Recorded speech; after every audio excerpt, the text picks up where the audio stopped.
ओम शांति।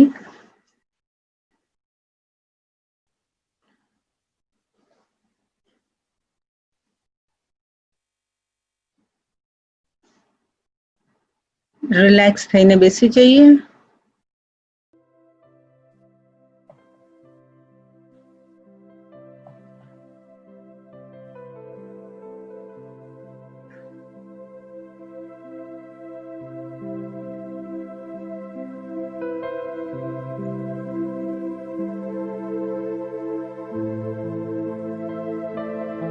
મન અને બુદ્ધિથી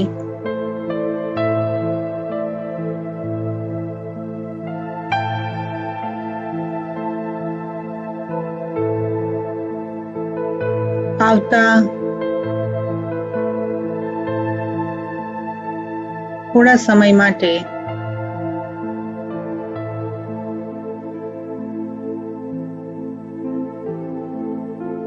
પોતાને બાહ્ય આકર્ષણોથી મુક્ત કરી દઈએ.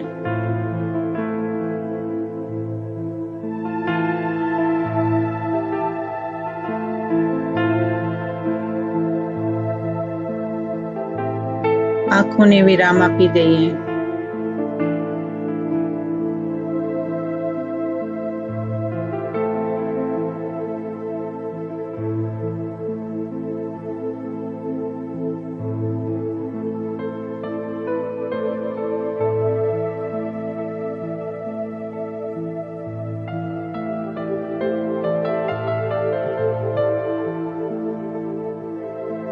મનની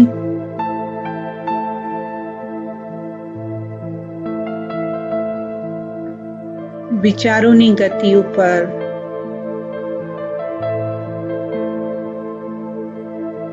વિશેષ ધ્યાન આપીએ.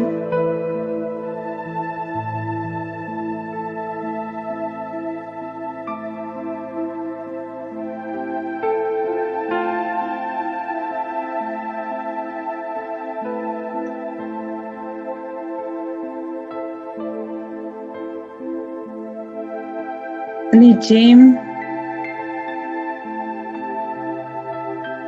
આપણે કોઈ કુદરતી સૌંદર્યને દૂરથી જોતા હોઈએ,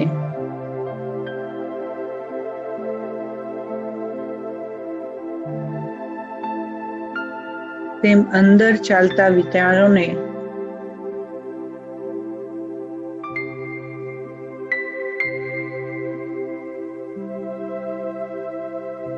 સાક્ષી બનીને જોઈએ.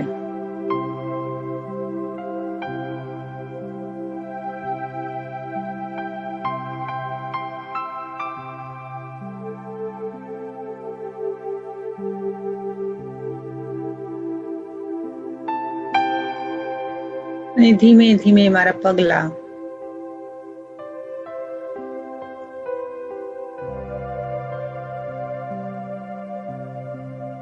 હું પાછળની તરફ લઈ રહી છું.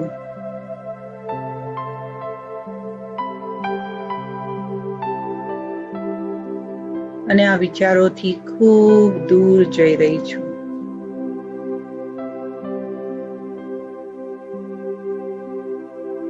એટલી દૂર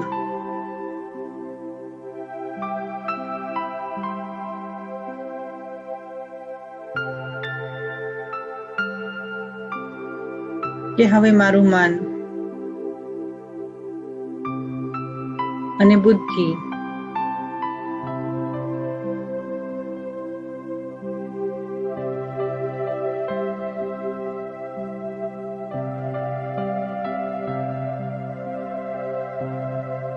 લગભગ વિચાર શૂન્ય થઈ ગઈ છે.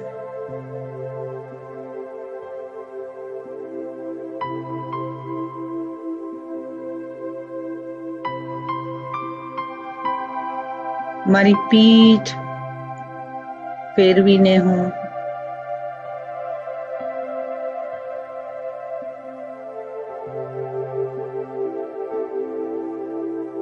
મારી યાત્રા પર ચાલવા લાગી.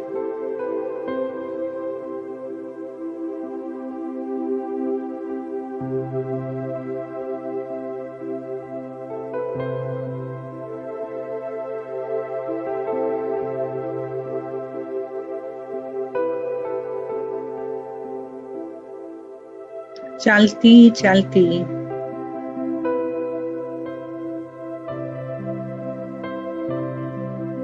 હું એક વિશાળ મેદાનમાં આવી પહોંચી છું.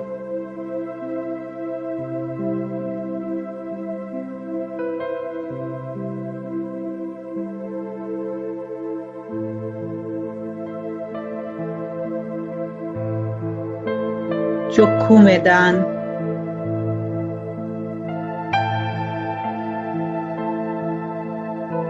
આજુબાજુ કોઈ જ નથી.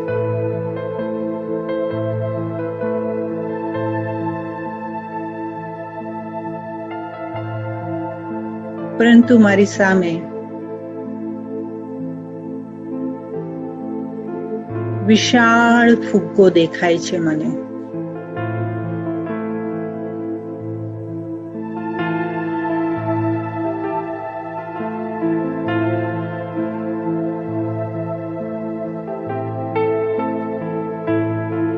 ઘણા બધા ફુગ્ગા છે.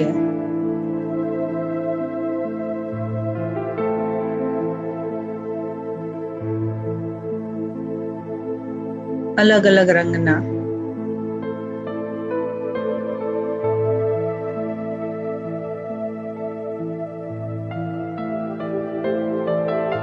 અને ફુગ્ગાની નીચે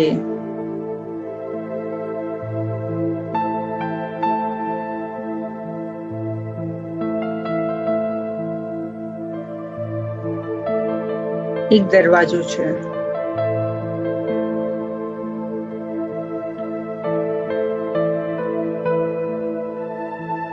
મને ગમતા રંગના ફુગ્ગાની પાસે હું જઈ રહી છું.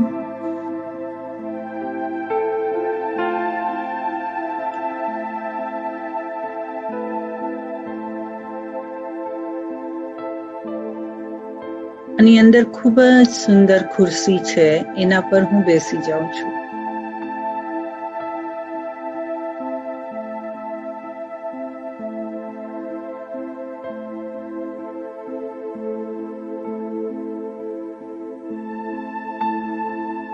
અને ધીરે ધીરે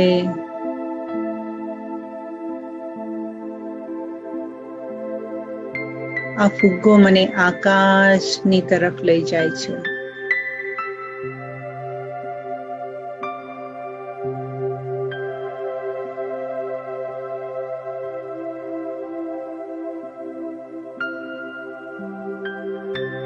અને હું મારી દ્રષ્ટિ નીચેની તરફ કરું છું.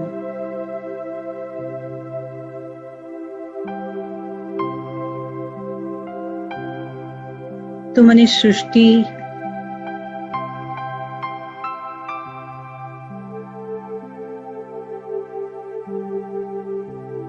અને સૃષ્ટિનું સૌંદર્ય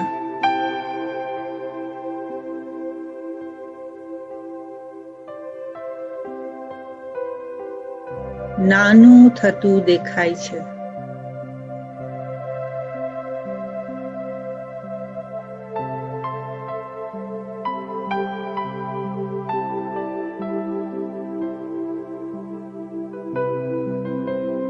અને મારું શરીર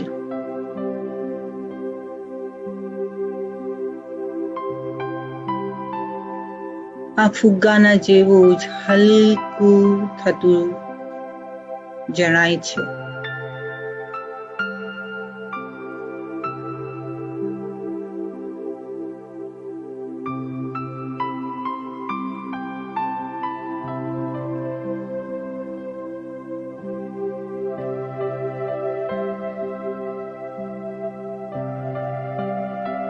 ધીમે ધીમે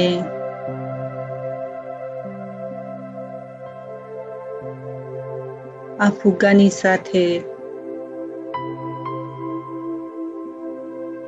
ગુરુત્વાકર્ષણના બળને છોડીને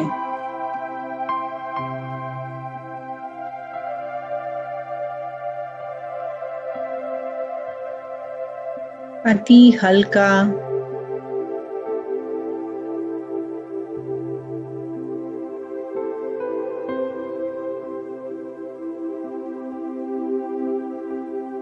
સુંદર વાદળોની દુનિયામાં હું આવી ગઈ છું.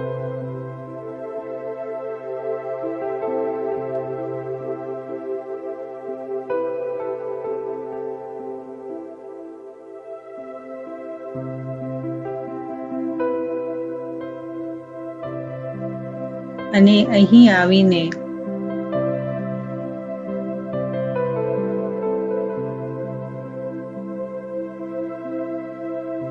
આ ફુગ્ગો અટકી ગયો.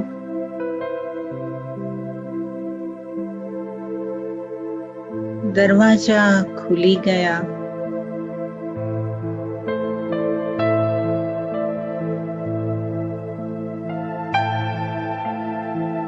અને હું સફેદ પ્રકાશની આભા સ્વરૂપમાં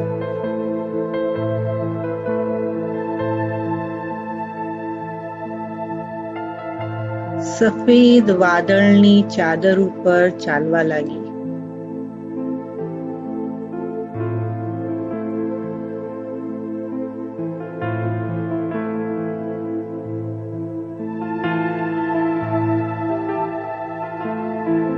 સુંદર હલકી દુનિયા.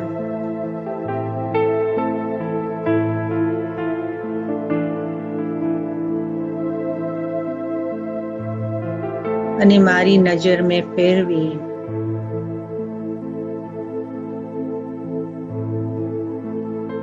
તો મારી સાથે ઘણા બધા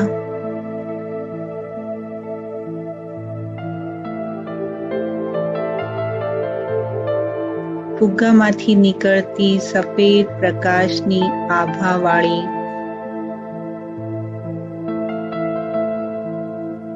આકૃતિઓ દેખાવા લાગી.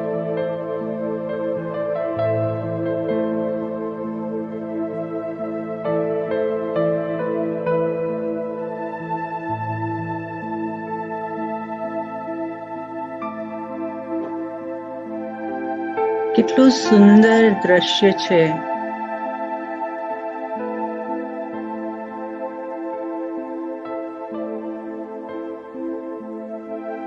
ધીમે ધીમે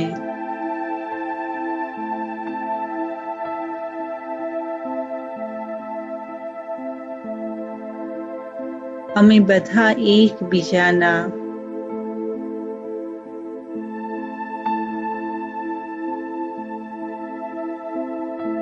સુંદર હલકા સફેદ પ્રકાશના રૂપને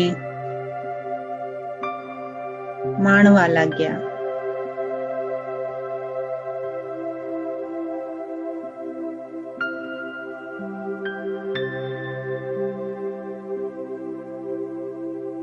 અને એવામાં ઉપરથી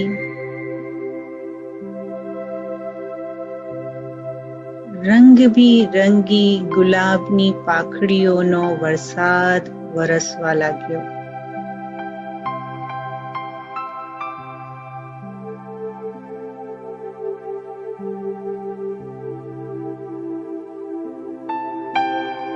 અમારું અંગ અંગ સુગંધિત થવા લાગ્યું.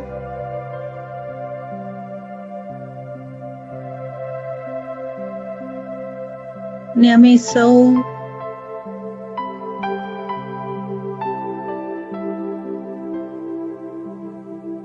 આ વરસાદના સ્ત્રોતની તરફ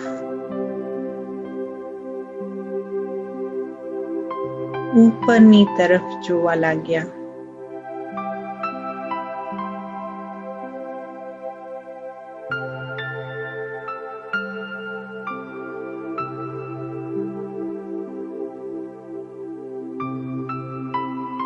અને અમે જોયું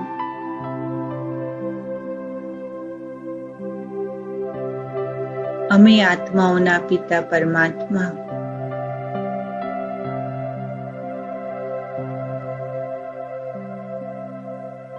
અમારા ઉપર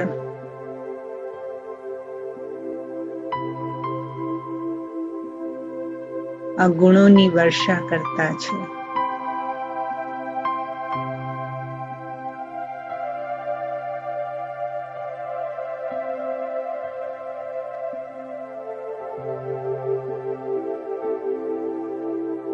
અમારી સફેદ પ્રકાશની આભા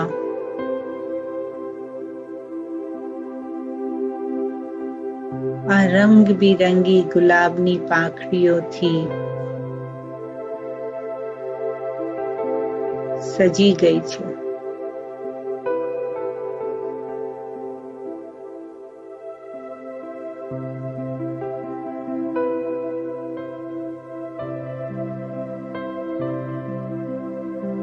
અને આ દરેક પાંખડીઓ પર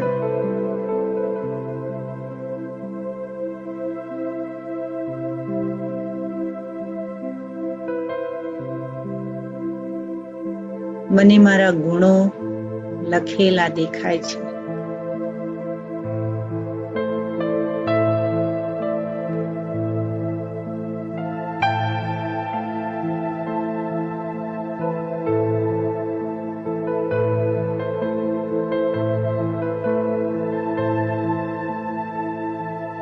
અને મારી આજુબાજુ જે આત્માઓ છે,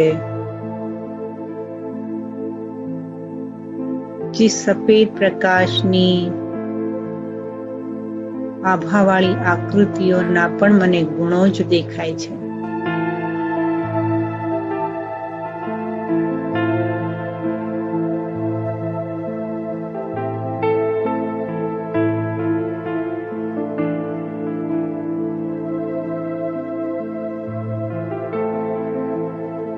અને અમે સૌ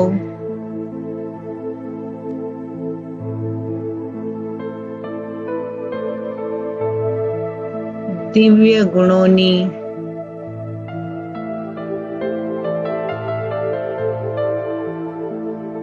સજેલી પોશાકમાં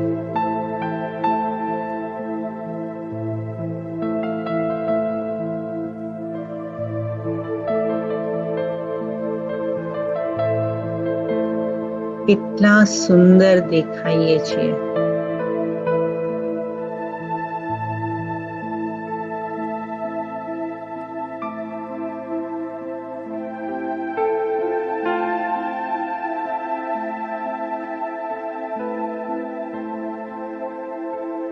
આ સુંદર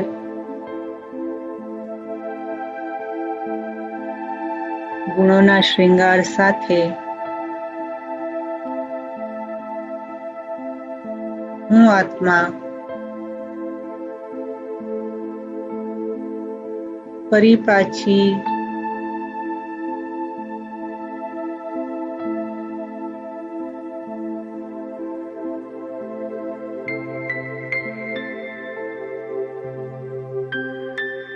ફુગ્ગામાં બેસી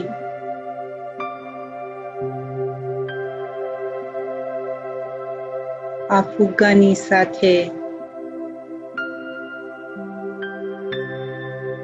સૃષ્ટિની તરફ પ્રયાણ કરું છું.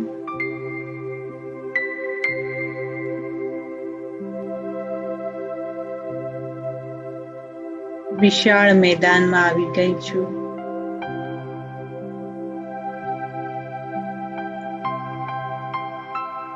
અને હળવા પગલે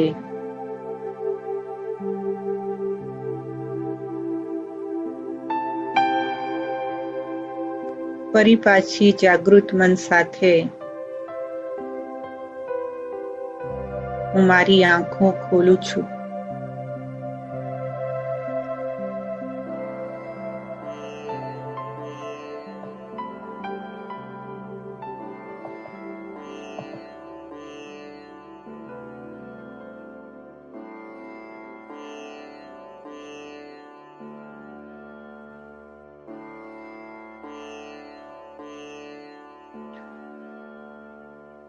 ઓમ શાંતિ. આજનો વિષય એ છે એટલે માટે મેડિટેશન આપણે એ સબ્જેક્ટ ઉપર કર્યું, કારણ કે મોસ્ટલી હું એવું ટ્રાય કરું છું કે જે સબ્જેક્ટ ડિસ્કસ કરવાના હોય એના ઉપર મેડિટેશન હોય તો તમારી બુદ્ધિ એ દિશામાં વળી શકે. એટલે માટે મેડિટેશનનો જે લક્ષ્ય હોય એ ક્લાસ ઉપર જ હોય. તો ગઈકાલના ક્લાસમાં આપણે સમજ્યું, બધું નહીં 100% તો નથી થઈ ગયું, પણ ઘણું ખરું આપણે સમજ્યું કે આપણે કર્મોની શું ગતિ છે. અને આપણે એ પણ જાણ્યું કે આ સંગમ યુગ એવો સમય છે કે જેની અંદર આપણને એક પરમાત્મા તક આપે છે કે આપણે આપણા કર્મોને પરિવર્તન કરી શકીએ. અને આપણને બધાને ખબર છે કે આપણે જે જીવનની અંદર જે પરિસ્થિતિઓમાંથી પસાર થઈએ છીએ, જે સીન સિનરી આપણે જોઈ છે, જે ડ્રામા આપણા જીવનમાં જોઈ છે, જે નાટકની અંદર આપણે ભાગ ભજવ્યો છે, એ ભજવતા હવે એવું થઈ ગયું છે કે બસ બહુ થઈ ગયું, થાકી ગયા. એટલે હવે કંઈક બીજું ધારણ કરવું કે બીજું પ્લેટમાં લેવું તો આપણને એમ થાય છે કે મારાથી થશે કે નહીં થાય. એટલે જ્યારે આપણે આ જ્ઞાન બી સાંભળીએ ને ત્યારે ઘણી વખત આપણને એમ થાય કે ચલો ને આપણે સારું જ સાંભળીએ છીએ ને સાંભળી લઈએ. પણ જ્યારે ધારણ કરવાની વાત આવે ત્યારે પછી વ્યક્તિને એમ લાગે કે આ મારાથી થશે, આ તો બધું આ લોકોનું કામ છે, આપણું નહીં, આ આપણાથી ન થાય. તો જ્યારે આ આત્મા આપણી અંદર સંવાદ ચાલુ થાય ને ત્યારે આપણે આપણા મનથી મનને સોલ્યુશન આપવાનું છે. આપણે પહેલા જ લેસનમાં શીખ્યા કે આપણે મનની અંદર જે બી વિચાર આવે છે એ વિચાર ઘણા લોકોને જે આજે જે મોસ્ટલી ડિપ્રેશનના પેશન્ટ હોય છે કે જે લોકોને નેગેટિવ થિંકિંગમાંથી પોતાની જાતને બહાર કાઢવાનો ખૂબ જ પુરુષાર્થ કરવો પડે છે, તો એ લોકોને એમ થાય છે કે અમે લોકો આ કેવી રીતે કરીએ, મારાથી નથી થતું. તો જ્યારે આપણે એમ કહીએ નથી થતું, શું કરું, એનો અર્થ એમ બીજું કંઈ નહીં, મને શક્તિની આવશ્યકતા છે. અને મને શક્તિ મળી જશે ને તો મારાથી બધું થશે. બરાબર છે ને? આપણે જે 25 વર્ષના હતા ને ઘોડાની જેમ બધી જગ્યાએ દુનિયામાં ભાગીને કામ કરતા હતા, આજે આપણે જે ઉંમરના હશું તે આપણા 10 વર્ષ પહેલાનું જેટલું તો નથી કરી શકતા ને.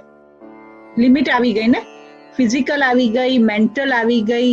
અને આપણને એટલે જ અને જેટલી જેથી પૌઢ અવસ્થામાં આત્મા શરીરની પૌઢ અવસ્થામાં જતી જાય ને એટલી એને ડ્રામા ઓછા જોઈએ, ટેન્શન ઓછું જોઈએ, શાંતિ જોઈએ, સારું સાંભળવા જોઈએ, નેગેટિવ વાતો ન સાંભળવી ગમે.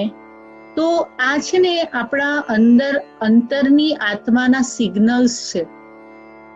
અને ઘણા લોકો શું કરે છે, એને બેદરકારીથી એને જવા દે છે, કઈ થયા રાખે, આ તો જિંદગી છે. એટલે જિંદગી છે, જેમ આવે છે એને ધક્કલ પંચા 500 એમ ચલાવ્યા જ રાખવાની. તો આપણે જિંદગી માણી રહ્યા છે કે ફક્ત જિંદગી જીવી રહ્યા છે? જિંદગીને ધક્કો મારીને જીવી રહ્યા છે કે જિંદગીનો આનંદ માણી રહ્યા છે? Every day, every moment. કારણ કે પરમાત્માએ જે આટલી સુંદર જીવનનો આપણને ગિફ્ટ આપી છે, એક સોગાત આપી છે, એ સોગાતનું આપણે શું કર્યું? આપણે એને શું બનાવ્યું? પરમાત્માએ આપણને શાંતિ, સુખ, શક્તિ, પ્રેમ સાથે મોકલ્યા. આપણે ઈ જે સાથે મોકલ્યા આપણે એનું કર્યું શું? આપણે એને ઇન્વેસ્ટ કર્યું? આપણે 1 ના 2 બનાવ્યા, 1 ના 10 બનાવ્યા? કે જે આપ્યું તું એને વાપરી ખાધું અને પછી હવે કહે છે શક્તિ નથી? અને એટલે જ મંદિરમાં જઈએ તો આપણે દુર્ગા પાસે શું માંગીએ? દુર્ગા કોણ છે? શક્તિશાળી છે, રાઈટ? અને એ દુર્ગાને બીજું બી કહેવામાં આવે છે કે દુર્ગા નવ શક્તિ, રાઈટ? નવ દુર્ગા, અષ્ટભુજાધારી. અને નવરાત્રિમાં ખાસ એની પૂજા કરીએ અને દુર્ગા પાસે જઈને શક્તિ માંગે અને કે ભગવાન તું મને શક્તિ આપ. જ્યારે બી કોઈ પરિસ્થિતિ જીવનની આવે અને આપણને હેલ્પલેસ ફીલ થાય, આપણને એમ થાય કે હવે મારી પાસે કોઈ જ રસ્તો નથી મળતો, ત્યારે આપણે ભગવાન પાસે સુખ અને શાંતિ નથી મળતા. આપણે શું માંગીએ છીએ? શક્તિ માંગીએ છીએ, રાઈટ? તો એ શક્તિ માંગીએ છીએ. તો શક્તિ કેવી રીતે મળે? કોઈ આત્મા જ્યારે શરીર છોડીએ ત્યારે આપણે આત્મા માટે શું માંગીએ? શાંતિ માંગીએ. પણ જ્યારે પરિસ્થિતિનો સામનો કરવો હોય ત્યારે શું જોઈએ? શક્તિ જોઈએ. અને શક્તિ માટે માં દુર્ગા જે છે એને કહેવાય છે તું છે શક્તિશાળી અને તું છે શિવની શક્તિ.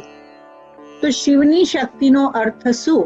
કે શિવ કલ્યાણકારી સાથે જ્યારે હું આત્મા એ જે છે, જેવો છે એને યાદ કરું છું ત્યારે શિવની શક્તિ, કારણ કે શિવ મારો પિતા છે, એની શક્તિ મારો અધિકાર છે, એને મારે માંગવી નથી પડતી. તો મેડિટેશનની અંદર એક વસ્તુ મારે તમને કહેવાની રહી ગઈ હતી કે આપણે ભગવાન પાસે જઈએ ને, કદાચ કીધું બી હશે કે આપણે ભગવાન પાસે જઈએ કે કોઈ બી મૂર્તિ પાસે જઈએ ને તો હવે ઈ બંધ કરી દેવાનું, શક્તિ આપો, આ આપો, આ આપો, આ આપો, આપો નું જે રટણ છે ને હવે ઈ બંધ કરીને મારે બાપ સમાન બનવાનું છે, મારા પિતા સમાન બનવાનું છે. જ્યારે બાળક હોય, મોટું થતું હોય તો શું બાળકને કેવું પડતું હોય છે, પપ્પા મને પેન્સિલ આપો, પપ્પા મને સ્કૂલમાં જવાના પૈસા આપો, પપ્પા મને તમે ખાવા માટે પૈસા આપો, પપ્પા મને તમે કપડાં આપો. આવું બધું પપ્પા પાસે માંગે છે? માંગવું પડે છે? મા બાપ પાસે માંગવું પડે છે? હા, સવારનું ઉઠીને મમ્મી મને તમે દૂધ પીવડાવો, મમ્મી તમે મારી કાળજી લો, એવું કેવું પડે છે મા બાપને? તો નથી કેવું પડતું ને બાળકને. તો પછી ભગવાનને આપણે કહેવાની જરૂર નથી. He knows his job, he knows his job very well. જ્યારે આજે મનુષ્યમાં પણ જ્યારે મા બાપ બની જાય છે ત્યારે માણસને ઓટોમેટિકલી એની રિસ્પોન્સિબિલિટી ખબર હોય છે, એને કહેવાની જરૂર નથી હોતી, એના છોકરા એને કહેવાની જરૂર નથી હોતી. તેવી જ રીતે પરમાત્માને ખબર છે. પરમાત્મા શું કહે છે, શિવ બાબા શું કહે છે કે તમે ફક્ત મને યાદ કરો, મારી પાસે આવીને બેસો, મારી બધી શક્તિઓ તમારી છે. અને આજે જે મંદિરમાં જઈને આજે આપણે જે અષ્ટશક્તિની માંગણી કરી, એ અષ્ટશક્તિ કઈ છે અને એ અષ્ટશક્તિ આવવાથી કેવી રીતે આવે છે અને જો એ આવે છે તો શું જાય છે. અષ્ટશક્તિનો જીવનમાં અનુભવ થવાથી મને શું પ્રાપ્તિ થાય છે અને મારું શું જાય છે. કારણ કે એમ કે ને કે એક મ્યાનમાં બે તલવાર ના રહે. તો એક મનની અંદર એક ક્ષણમાં, એક સેકન્ડમાં, ઈ ક્ષણ તો સેકન્ડથી પણ નાનો હોય, રાઈટ? એક પલકનું એમ કે ને પલકના ઝબકારામાં, તો ઈ પલકના ઝબકારો જેટલા ક્ષણની અંદર પણ જો મારી પાસે પોઝિટિવ થોટ હશે તો નેગેટિવ હોય જ ન શકે. જ્યાં પ્રકાશ છે ત્યાંથી અંધકારે જવું જ પડે. તો પળના પ્રકાશની જ્યારે મને અનુભૂતિ થવાની ચાલુ થશે ને, મારે કોઈ પુરુષાર્થ કરવાની જરૂર નથી. મનની હિલિંગ પણ પોતાની મેળે થઈ જશે અને તનની હિલિંગ પણ પોતાની મેળે થઈ જશે. કારણ કે આજે 75% of the diseases are psychosomatic disease. Psychologically જે વ્યક્તિને એક વખત મગજમાં બેસી જાય ને કે મારું શરીર ચાલતું નથી, તો એકદમ સાજું સવારું શરીર હશે ને તો એ પોતે બે પગલા પણ ચાલશે નહીં, કારણ કે બુદ્ધિએ સેટ કરી દીધું છે મારામાં શક્તિ નથી. તો એવી જ રીતે આપણે પણ આપણી બુદ્ધિને 10 વખત કીધું છે મારામાં શક્તિ નથી, શક્તિ નથી, શક્તિ નથી. જે મેં કીધું છે જો એ સ્વીકાર કરવાની બુદ્ધિને, મેં પહેલા બી કીધું હતું કે બુદ્ધિ શું કહે છે, ફક્ત એક જ શબ્દ તથાસ્તુ. તો બુદ્ધિને કીધું શક્તિ નથી, હવે આપણે બુદ્ધિને એમ કહેવાનું હું શક્તિશાળી બાપની શક્તિશાળી સંતાન છું. તો આ તમારો મંત્ર આજેથી પાકો કરી લો. બુદ્ધિને જ્યારે બી એમ થાય ને, એમ કે ને કે મારામાં શક્તિ નથી, ત્યારે આપણે એ કહેવાનું, કારણ કે મનના સંકલ્પોથી સંકલ્પોને મારવાના છે, રાઈટ? એટલે આપણે સંકલ્પોથી સંકલ્પોને હીલ કરવાના છે. એટલે જ કહેવામાં આવ્યું છે મનને દમન નથી કરવાનું, મનને અમન નથી કરવાનું, મનને સુમન કરવાનું છે. તો જેટલું ધીમે ધીમે આ મનને સુમન કરવાની કળા શીખી જશું તો પરમાત્મા પાસેથી આપણને 8 શક્તિઓની પ્રાપ્તિ થાય છે. તો સૌથી પહેલી શક્તિ આપણે જોઈશું કે કારણ કે આપણે જ્યારે મેડિટેશનનો ક્લાસ કર્યો ત્યારે મેં તમને કહ્યું હતું કે પરમાત્મા સાથેનું જે કનેક્શન છે, ભગવાન સાથેનું જે કનેક્શન છે, એનો આધાર છે પરિચય, સંબંધ, સ્નેહ અને પ્રાપ્તિ. તો પરમાત્મા પાસેથી આપણને શું પ્રાપ્તિ થાય છે અને એ પ્રાપ્તિ માટે આપણે માંગવું નથી પડતું, આપણને ઓટોમેટિકલી જીવનની અંદર થોડો ઘણો પરિવર્તન દેખાવાનું ચાલુ થઈ જાય છે જેવી આપણે પરમાત્મા સાથે રોજ નિયમિત રૂપે વાતચીત કરવાની શરૂ કરીએ છીએ. કારણ કે દરેક આત્મા 63 જન્મથી એટલા બધા જન્મ લઈને, એટલા બધા સંબંધોમાં લઈને, એટલી બધી એનર્જી ક્ષીણ થઈ ગઈ છે, એટલી ઉર્જા ક્ષીણ થઈ ગઈ છે. હવે આત્માને હિલિંગની જરૂર છે. આત્માને નિસ્વાર્થ પ્રેમના હિલિંગની જરૂર છે. નિસ્વાર્થ પ્રેમ સિવાય આત્મા હીલ ન થાય. અને નિસ્વાર્થ પ્રેમ માટે આપણે કોઈ વ્યક્તિ પાસે આશા રાખીએ તો એ ખોટી દિશાની આશા છે, કારણ કે એ વ્યક્તિને પણ હિલિંગની જરૂર છે. અને એટલે જ માટે આજે આટલા બધા, અને તમે જુઓ જે આજે બીજા સાયન્સ થેટા એનર્જીથી કોઈ હિલિંગ થાય છે, પછી રેકીથી થાય છે, અને કેટલી બધી ચક્રા હિલિંગ કરે છે, પ્રાણિક હિલિંગ કરે છે. તો આ બધા જે હિલિંગ બોલે છે, વાસ્તવમાં એ બધા એનર્જી હિલિંગ છે. પણ એ એનર્જી હિલિંગ માટે એ એનર્જી લે છે ક્યાંથી?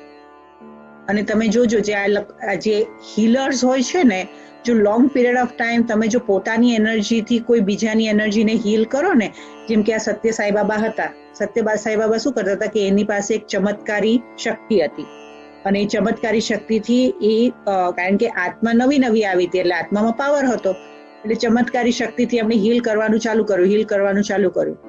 અને ઇવેન્ચ્યુઅલી એમની હીલિંગ પાવર જે છે એ રન આઉટ થઈ ગઈ, અને પછી આત્માઓને હીલ નહોતા કરી શકતા, અને પોતે એટલા બધા બીમાર થઈ ગયા. કેમ? કારણ કે એમણે જે પોઝિટિવ જ્યારે એનર્જી પાસ કરી ત્યારે એ લોકોની નેગેટિવ એનર્જી એની અંદર ટ્રાન્સમિટ પણ થઈ ગઈ. તો આપણને ઈ ન ખબર હોય, ઈ જ્ઞાન ન હોય ને આપણે રેકીમાં કે પ્રાણિક હિલિંગમાં જમ્પ મારી દઈએ કે હા આપણે હિલિંગ પાવર, પણ હિલિંગ પાવર લેવાનો ક્યાંથી? આપણી પાસે તો લિમિટેડ છે. તો પરમાત્માના નિસ્વાર્થ પ્રેમથી જ આત્માની હિલિંગ થાય. અને જો આત્મા હીલ થાય તો શરીર હીલ થઈ જાય, અને શરીર હીલ થઈ જાય તો આત્મિક શક્તિના બળથી શારીરિક શક્તિ પણ વધી જાય. એટલે ઘણી બધી બીમારીઓ છે, કે એવું નથી કે બીમારી ન થાય. જેમ કે અમારા જે ગુલઝાર દાદી છે, કે જેના તનમાં, જે તમારો ક્વેશ્ચન છે કે ભગવાન ક્યારે આવ્યા, કેવી રીતે આવ્યા, રાઈટ? તો પરમાત્મા ગુલઝાર દાદીના તનમાં આવતા હતા, જેને અમે દાદી કહીએ છીએ. હું તમને પરમ દિવસે બધું સંભળાવીશ. તો દાદીના તનમાં આવતા હતા, તો દાદીને કેન્સર હતું, એમને બ્રેસ્ટ કેન્સરની બીમારી હતી, અને 1980s કંઈક સમથિંગ એમની બીમારી હતી. પણ પરમાત્માનું અવતરણ એ આત્મામાં થતું હતું, અને એ આત્માની જો તમે અત્યારના બી પ્રતિભા જુઓ ને, એ આત્માએ પોતાની પરમાત્માની શક્તિથી અને એના બળથી જે છે એ કેન્સર જેવી બીમારી ઉપર પોતે જીત પામી, અને હજુ બી જીવતા છે. 81માં 84માં કે 80sમાં સમથિંગ એમને થયું હતું, અને એમના ચહેરા ઉપર તો જરાય પેનની ઝલક ન દેખાય. એટલે પેન છે, પણ પેન ઉપર પણ શરીર પર પણ એમને જીત પામી. કેવી રીતે પામી? આધ્યાત્મિક શક્તિથી, પરમાત્માની શક્તિથી. એટલે પરમાત્માની શક્તિ, આધ્યાત્મિક શક્તિ એ મારા દૈનિક જીવનથી અલગ નથી. એવું નથી કે આ બેસીએ, અડધો કલાક બેસીએ ત્યારે થાય, અને પછી આખા દિવસમાં જરાય ન થાય, રાઈટ? એટલે પરમાત્મા શક્તિ, આત્મશક્તિ, આધ્યાત્મ શક્તિ અને હું અલગ નથી. હું અને પરમાત્મા શક્તિ એ કમ્બાઈન છે, રાઈટ? અત્યારના હું મમરા શેકતી હતી, તો જ્યારે આટલા બધા મમરાને જોતી હતી ત્યારે હું એમ વિચારતી હતી કે કેટલી દુનિયામાં પણ કેટલી 7 બિલિયન જેટલી આત્માઓ હશે, રાઈટ? તો આ બધી મમરાની જેમ જ એક દિવસ તો આમ બાબાની સાથે, પરમાત્માની સાથે, આ એકબીજાની સાથે કેવી હળી મળીને રહે છે. તો શેકવાનું તો મમરા શેકવાનું છે, પણ એ મમરા શેકવા માટે પણ તમારે એની અંદર પણ તમે પરમાત્માની શક્તિને ભરી દો, તો એ મમરાની અંદર પણ આધ્યાત્મિક શક્તિ આપણા હાથની સાથે મિક્સ થાય છે. તો હું શું ચિંતન કરું છું? શેકવાના મમરા જ છે, પાણી જ પીવાનું છે. એટલે આપણે 1 કલાક બેસીને મેડિટેશન કરવાનું, અને પછી 24 કલાક બેસીને આપણે જે કરવું હોય એ કરવાનું. એવી રીતે જો આપણી જો લાઈફસ્ટાઈલને સેટ કરશું તો તમને આની જે ઇફેક્ટ છે એ જલ્દી મહેસૂસ નહીં થાય. એટલે સાધારણથી સાધારણ કામમાં પણ પરમાત્માની સાથને અનુભવ કરશું તો આપણને સૌથી પહેલી શક્તિ જે છે, જે મેં તમને કીધું કે દુર્ગાની જે 8 હાથ છે, ભુજા છે, એ એક શક્તિનું પ્રતીક છે. તો આ 8 શક્તિ આપણને પ્રાપ્ત થાય છે, જે શિવની અષ્ટ શક્તિ કહેવાય છે, દુર્ગાની અષ્ટ શક્તિ કહેવાય છે. પહેલી છે સહન કરવાની શક્તિ. તો સહન કરવાની શક્તિ, જ્યારે આપણે સહન કરવાની વાત કરીએ ને ત્યારે આપણે તરત મગજમાં આવે, બેન તમને શું ખબર મેં કેટલું સહન કર્યું છે.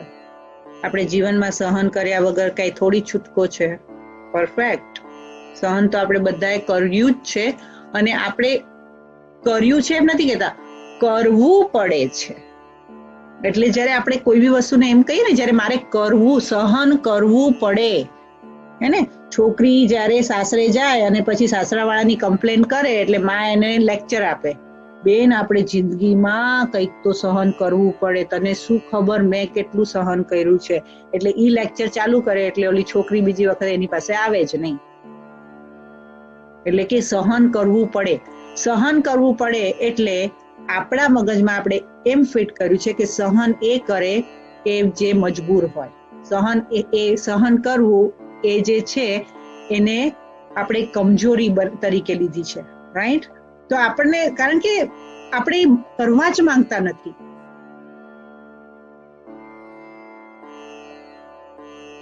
આપણે સહન કરવા જ માંગતા નથી. કેમ? કારણ કે આપણે કે જો હું સહન કરીશ તો મને બહુ દબાવશે. એટલે મેં તમને કીધું હતું કે આજનો સેશન જે છે ને એ ડે ટુ ડે લાઈફના રિલેશનશિપ મેનેજમેન્ટનો સેશન છે. આજે તમને સામેના ચિત્રમાં દેખાય છે કે એક બાળક જે છે એ ઝાડને પથ્થર મારે છે. એટલે જ્યારે બી આ બાળક કે કોઈ બી વ્યક્તિ હોય ઝાડને પથ્થર મારે ત્યારે રિટર્નમાં ઝાડ શું આપે? તમે ઝાડને પથ્થર મારો, જે આખું લદાયેલું ફળથી લદાયેલું ઝાડ હોય એને તમે પથ્થર મારો તો એ શું આપે? કારણ કે એ આપે છે એટલે મારે પણ એ આપવું જોઈએ. ગઈકાલના કર્મના સેશન પ્રમાણે ચોઈસ કોની છે? આપણી પોતાની. ચોઈસ કરીને પછી એની અંદરથી જે ફિલિંગ આવે અને એનું જે રિઝલ્ટ આવે એના જિમ્મેવાર કોણ છે? આપણે પોતે છે. પછી એ જે રિઝલ્ટ આપે એનું આપણે જિમ્મેવારી લઈ લીધી અને પછી એના જે રિપરકશન આવે એને લાઈફ ટાઈમ ભોગવવાના કોણે છે? આપણે. પણ જ્યારે આપણને કોઈ એમ કે બેન સહન કરી લો તો તારે કેમ, હું કેટલી વાર સુધી સહન કરું? હું જ કેમ કરું? બરાબર. સહિષ્ણુતા. પણ સહનશીલ એટલે શું? શીલતા એટલે સુંદરતા, ચારિત્ર. હે ને? તો સહનશીલ જે હોય છે એની અંદર એક પ્રકારની સુંદરતા આવે છે, અને એ સુંદરતા ફક્ત માનસિક રીતે નહીં, એના ચહેરા ઉપર પણ આવે છે. અને એટલે જ તમે જે બી કોઈ મોટા સંત જોશો ને તેના મોઢા પર જે ચમક છે ને એ ચમક એક વ્યક્તિમાંથી આવે છે, એ છે સહનશીલતા, રાઈટ? તમે આ સ્ટોરી સાંભળી હશે કે ગૌતમ બુદ્ધ હતા અને ગૌતમ બુદ્ધ જે છે એ એક વખત ભિક્ષા માંગવા માટે એક જવાન બેન પાસે ગયા હતા. She was young. અને એ જવાન બેન પાસે ગયા અને એને કીધું કે હે માં તું મને ભિક્ષા આપ. તો એને દરવાજો ખોલ્યો ને પછી કે તમે પોતાની જાતને જોયું છે અરીસામાં? આટલા યંગ છો, હાથ પગ સરસ ચાલે છે, બધી બુદ્ધિ સરસ ચાલે છે, બધું ભગવાને તમને બધું આંખ આપી છે, 2 હાથ આપ્યા છે, 2 પગ આપ્યા છે, જઈને કામ કરો ને. આવી રીતે લોકોના ઘરમાં જઈને પછી ભિક્ષા શા માટે માંગો છો? અને એની સાથે એનો આનંદ ભિક્ષુક હતો, એનો જે અનુયાયી હતો આનંદ ભિક્ષુ એ હતો, અને બહુ બોલ્યો. અને પછી પણ બુદ્ધના ચહેરાની એક પણ નસ પણ હલી નહીં. અને પછી ઓલી દરવાજો બંધ કરીને ચાલ્યો ગયો અને બુદ્ધ ચાલવા લાગ્યા અને ઓલો આનંદ ભિક્ષુ બુદ્ધનું મોઢું જોવા લાગ્યો. અને પછી થોડા દૂર ગયા અને એને કીધું કે તમે સાંભળ્યું કે ઓલી શું બોલી? કે તમને કઈ ખરાબ નહીં લાગ્યું કે કેવું ઇન્સલ્ટ કર્યું? એને તમને જોયું પણ નહીં કે તમે સિદ્ધ પુરુષ છો, તમે શું છો, અને મનમાં આવે એવું બોલી દીધું? તો એ કશું બોલ્યા નહીં ને આગળ ચાલવા લાગ્યા. અને એને પછી એ લોકો ગામની બહાર ગયા અને એક ઝાડની નીચે એમણે કીધું કે ચલો હવે બહુ સફર થઈ ગયો, હવે આપણે જરા આરામ કરી લઈએ. તો રાત થઈ ગઈ હતી. એટલે પછી બુદ્ધે કીધું કે મારું જે ભિક્ષાપાત્ર જે હતું ને એ ભિક્ષાપાત્ર આપ્યું અને કે તું મારું આનંદ ભિક્ષુને કીધું કે તું છે ને ભિક્ષાપાત્રનું મારું ધ્યાન રાખશે, હું થોડો આરામ કરી લઉં છું. કે હા ભલે. અને પછી એણે આરામ કર્યો અને એ ઉઠ્યા અને આનંદ ભિક્ષુના હાથમાં એણે પોતાનો, કારણ કે એ લોકો તો બહુ જ આજ્ઞાકારી હોય ને, તો એમના હાથમાં જે છે એ એનું ભિક્ષાપાત્ર હતું. પછી ઉઠ્યા અને જેવા એ બુદ્ધ ઊભા થયા તો એમણે કીધું કે આ તમારું ભિક્ષાપાત્ર. તો એણે કીધું કે ના, એ તું જ રાખ. અને એણે પછી લઈ લીધું અને એ લોકો બીજે દિવસે ગયા અને પછી પાછા ભિક્ષા માંગવા ગયા. તો કારણ કે આનંદ ભિક્ષુનું હતું એટલે આનંદ ભિક્ષુ જે ભિક્ષા માંગી હતી તો એની અંદર તો એને પાત્રમાં એની પોતાની ભિક્ષા જે મળેલી રાખી દીધી હતી. અને પછી બુદ્ધે આગળ વધ્યા તો બુદ્ધે કીધું કે ઓલું મારું ભિક્ષાપાત્ર તો આપ. તો કે તમારું? તો કે હા, મેં તને કાલે નતું આપ્યું. તો કે પણ ઈ તો હવે મારું છે. તો કે કેમ? કારણ કે તમે જ મને કીધું કે હવે આ ભિક્ષાપાત્ર તારું, તો હવે તો એ મારું થઈ ગયું ને. તો એણે કીધું કે તે જે મને કાલે સવાલ પૂછ્યો હતો ને એનો આ જવાબ છે. તે ભિક્ષાપાત્ર લીધું એટલે એ તારું થઈ ગયું. તો જે તે લીધું જ ન હોત તો એ તો મારું જ રહેત ને. એટલે જ્યારે આપણા જીવનમાં આપણને કોઈ કઈ બી અપશબ્દો આપે છે કે અપમાન કરે છે કે એ કરે છે ત્યારે આપણે બહુ સેન્સિટિવ થઈ જઈએ છીએ. અને પરમપિતા પરમાત્મા શિવ કહે છે કે આપણે દુઃખ લઈએ એ પણ સૌથી મોટું પાપ છે. વાસ્તવમાં સહન કરવા જેવી કોઈ કન્સેપ્ટ જ નથી. સહન ક્યારે ફીલ થાય છે કે આપણે સહન કરીએ છીએ? જ્યારે આપણે એ દુઃખને પોતાની અંદર સ્થાન આપીએ છીએ. આપણને દુઃખ ન આપતા બધા સાધુ સંન્યાસીએ શીખવાડેલું છે, પણ દુઃખ લેવું એ પાપ છે એક સિવાય પરમપિતા પરમાત્મા કોઈ નથી શીખવાડ્યું. કે દુઃખ લેવું પણ વિકર્મના ખાતામાં જાય. કોઈ આપણને દુઃખ આપે અને એ દુઃખને આપણે આપણા મનની અંદર અને બુદ્ધિની અંદર સ્થાન આપીએ તો એ એક કચરાને સ્થાન આપવા બરાબર છે. અને કારણ કે એ કચરો રહી જાય, એ નેગેટિવિટી રહી જાય તો એ નેગેટિવિટીને આપણામાં તાકાત તો છે નહીં કે બહાર ફેંકી દઈએ. એટલે એ પછી યાદ રહે. અને એટલે જ સહન શક્તિ એટલે કશું નહીં પણ કોઈએ એક બોલેલા શબ્દને આપણે વારંવાર મગજની અંદર રિપીટ જ કર્યા રાખે. અને એ વસ્તુને જેટલી રિપીટ કર્યા રાખીએ એટલું જ એનો ઘાવ જે છે ને ઊંડો થતો જાય. અને એ પછી આપણને આખી જિંદગી આંખમાં પાણી લાવે. અને પછી જ્યારે એ વ્યક્તિની આપણી દ્રષ્ટિ બદલાઈ જાય, અને દ્રષ્ટિ બદલાઈ જાય તો સૃષ્ટિ બદલાઈ જાય. અને જો એનાથી બહાર આવવું હોય તો સહન કરવાની તો કશું જરૂરત જ નથી.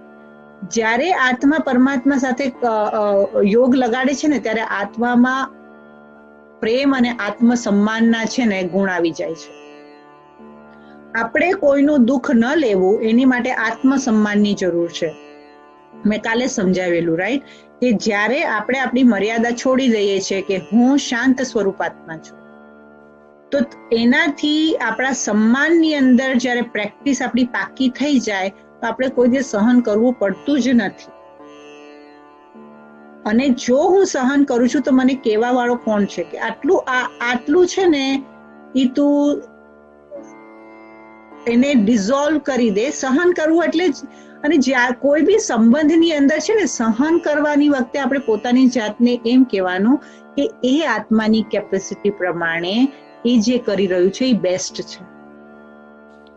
અને એને ત્યાં એના સન્માનમાં જોવાનું કે આ એ આત્મા શાંત સ્વરૂપ છે, પણ આજે એ પ્રભાવમાં છે, આજે એ બીમાર છે, એટલે એની પાસેથી બહુ આશા ન રખાય. આટલી જ આશા રખાય, રાઈટ? એટલે જ જે કે છે કે આપણે ઓલા બાવળિયાના ઝાડ પર જઈને તો ત્યાંના એ તો ઝાડને હાથ પણ નથી લગાડતા, કારણ કે ખબર છે બાવળાના ઝાડને હાથ લગાડશું તો કાંટા લાગશે, રાઈટ? એટલે આપણે એવા ઝાડ બની જઈએ છીએ કે જેની પાસે પ્રેમ જ છે. આપણે બધી આત્માઓ છે અને દરેક વ્યક્તિ, મારા ઘરમાં એક વ્યક્તિ છે એ આત્મા છે. અને જ્યારે આત્મા રીતે જોઈશું ને ત્યારે આપણને મુક્તિ મળી જાય છે, ક્રોધથી મુક્તિ મળી જાય છે. કે મારા કેસમાં મેં તમને કીધું હતું ને કે જ્યારે મેં આ પ્રેક્ટિસ કરી હતી, જ્યારે મેં આ લેસન સાંભળ્યો ને ત્યારે મેં, કારણ કે આઈ એમ વેરી એક્સપેરિમેન્ટલ ગર્લ, મને કોઈ બી વસ્તુ એક્સપેરિમેન્ટ કર્યા વગર બિલીવ ના કરું, તો એમ મને બેને કીધું કે તમે આવી રીતે કરવાનું. તો મેં કીધું કે આવી રીતે કોઈ વ્યક્તિ બહુ ગુસ્સાવાળો હોય, આખો વખત ગુસ્સો કરતો હોય, ટેમ્પરામેન્ટ હોય, તો તમે કેવી રીતે ડીલ કરો? મેં કીધું પહેલા તો તમારે 10 ફૂટનું અંતર રાખવાનું કોઈ બી વ્યક્તિની એનર્જી, કારણ કે આપણે એનર્જી રેડિયેશન વાળા ઓબ્જેક્ટ છે. We are a soul and we are radiating energy.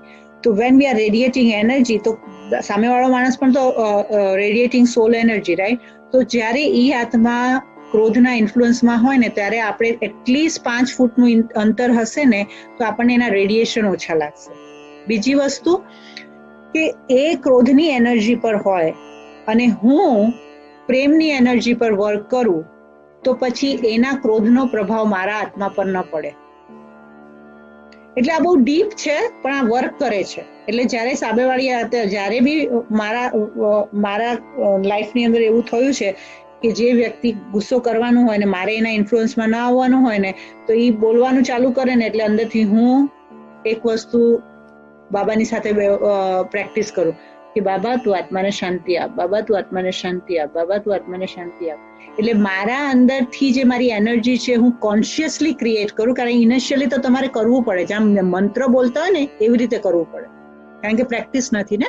અને એ પછી કરવા લાગીએ ને એટલે એ રેડિયેશન એટલા બધા પાવરફુલ થઈ જાય કે એમણે શું કીધું ને એ આપણા કાન સુધી જ ન જાય, કારણ કે આપણા કાનની અંદર એ જાય જે આપણે બોલીએ છીએ, અને જે આપણે બોલીએ એ આપણા કાન સુધી જાય અને એ જ આપણને સંભળાય. તો એના ક્રોધના શબ્દો સંભળાય નહીં તો ઇફેક્ટ ન થાય તો સ્થિતિ ખરાબ ન થાય. ઓકે, તો સહન શક્તિ માટે આ યુક્તિ છે. અને આ યુક્તિ હું બોસ પાસે પણ એ જ અપ્લાય કરું છું, વર્કમાં પણ એ જ અપ્લાય કરું છું. જ્યારે મને ખબર હોય કે મારે આ એનર્જીને બ્લોક કરવી છે તો હું મારી પોઝિટિવ એનર્જીને ક્રિએટ કરવાની શરૂ કરી દઉં, કારણ કે આપણે બીજાને સુધારી નથી શકતા, પણ પોતાની અંદર પોઝિટિવિટી ઉત્પન્ન કરવાની ચોઈસ મારી પાસે છે. અને એ જો હું કરું તો મારા કર્મ એટલીસ્ટ ક્રોધમાં આવીને નેગેટિવ ના બને. ઠીક છે? પછી બીજી વસ્તુ છે કે આપણે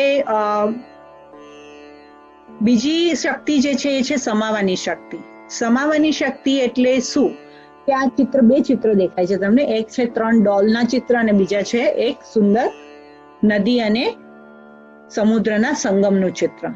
તો આપણે પહેલા ડાબા ચિત્ર તરફ અટેન્શન આપશું. તો જ્યારે પણ સમુદ્રની અંદર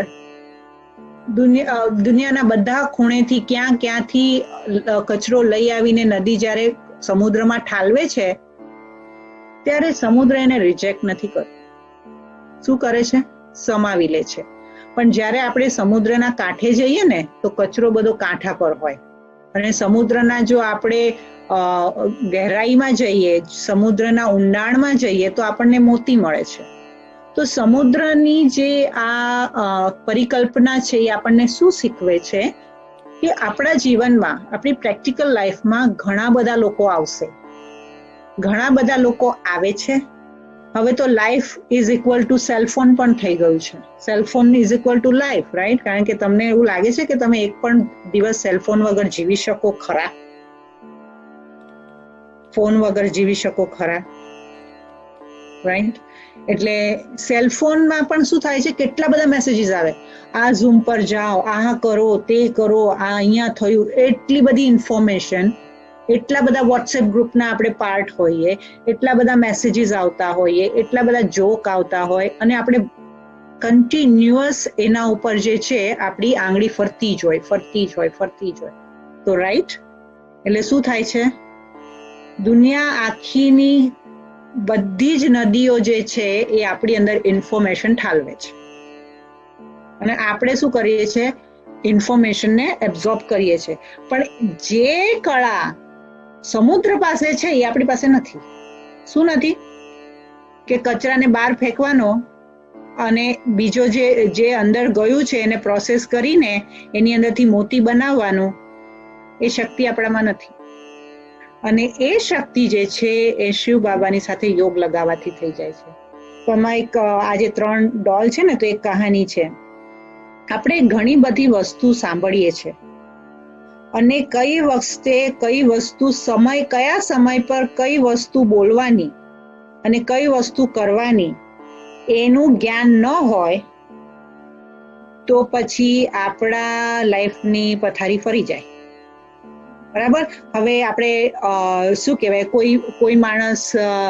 કોઈ માણસે શરીર છોડી દીધું હોય, રાઈટ? જ્યારે આપણે ઓલી અંતિમ યાત્રામાં જઈએ ને, તો અંતિમ યાત્રામાં જ્યારે આપણે ઓલી અર્થીને ઉપાડે, ઓલી ઠાઠડી ઉપાડે, તો ઠાઠડી ઉપાડે તો શું બોલે? રામ બોલો રામ. હા, રામ બોલો રામ. રામ બોલો રામ, રાઈટ? બરાબર છે, રામ બોલો રામ, પરફેક્ટ. ચલો, એક જણને તો યાદ છે, વેરી ગુડ. રામ બોલો. હા, રામ બોલો ભાઈ રામ, રાઈટ? પછી રામ નામ સત્ય છે. રામ નામ સત્ય છે, કારણ કે બસ પરમાત્માનું નામ સત્ય છે. પછી તમે કોઈના લગ્નમાં જાઓ અને લગ્નમાં એમ કે કન્યા સાવધાન, અને તમે બોલો કે રામ નામ સત્ય છે, તો ચાલે? ચાલે? ચાલે ના. રામ નામ તો સત્ય છે જ ને. તો છે જ. તો પછી તો લગ્નમાં કેમ ના બોલાય? સારા પ્રસંગ, હા, ખોટી જગ્યાએ જ બોલાય નહીં. પ્રસંગ ઉપર જોવાનું. એટલે પ્રસંગ ઉપર ક્યારે શું બોલાય એનું ભાન હોવું જોઈએ ને.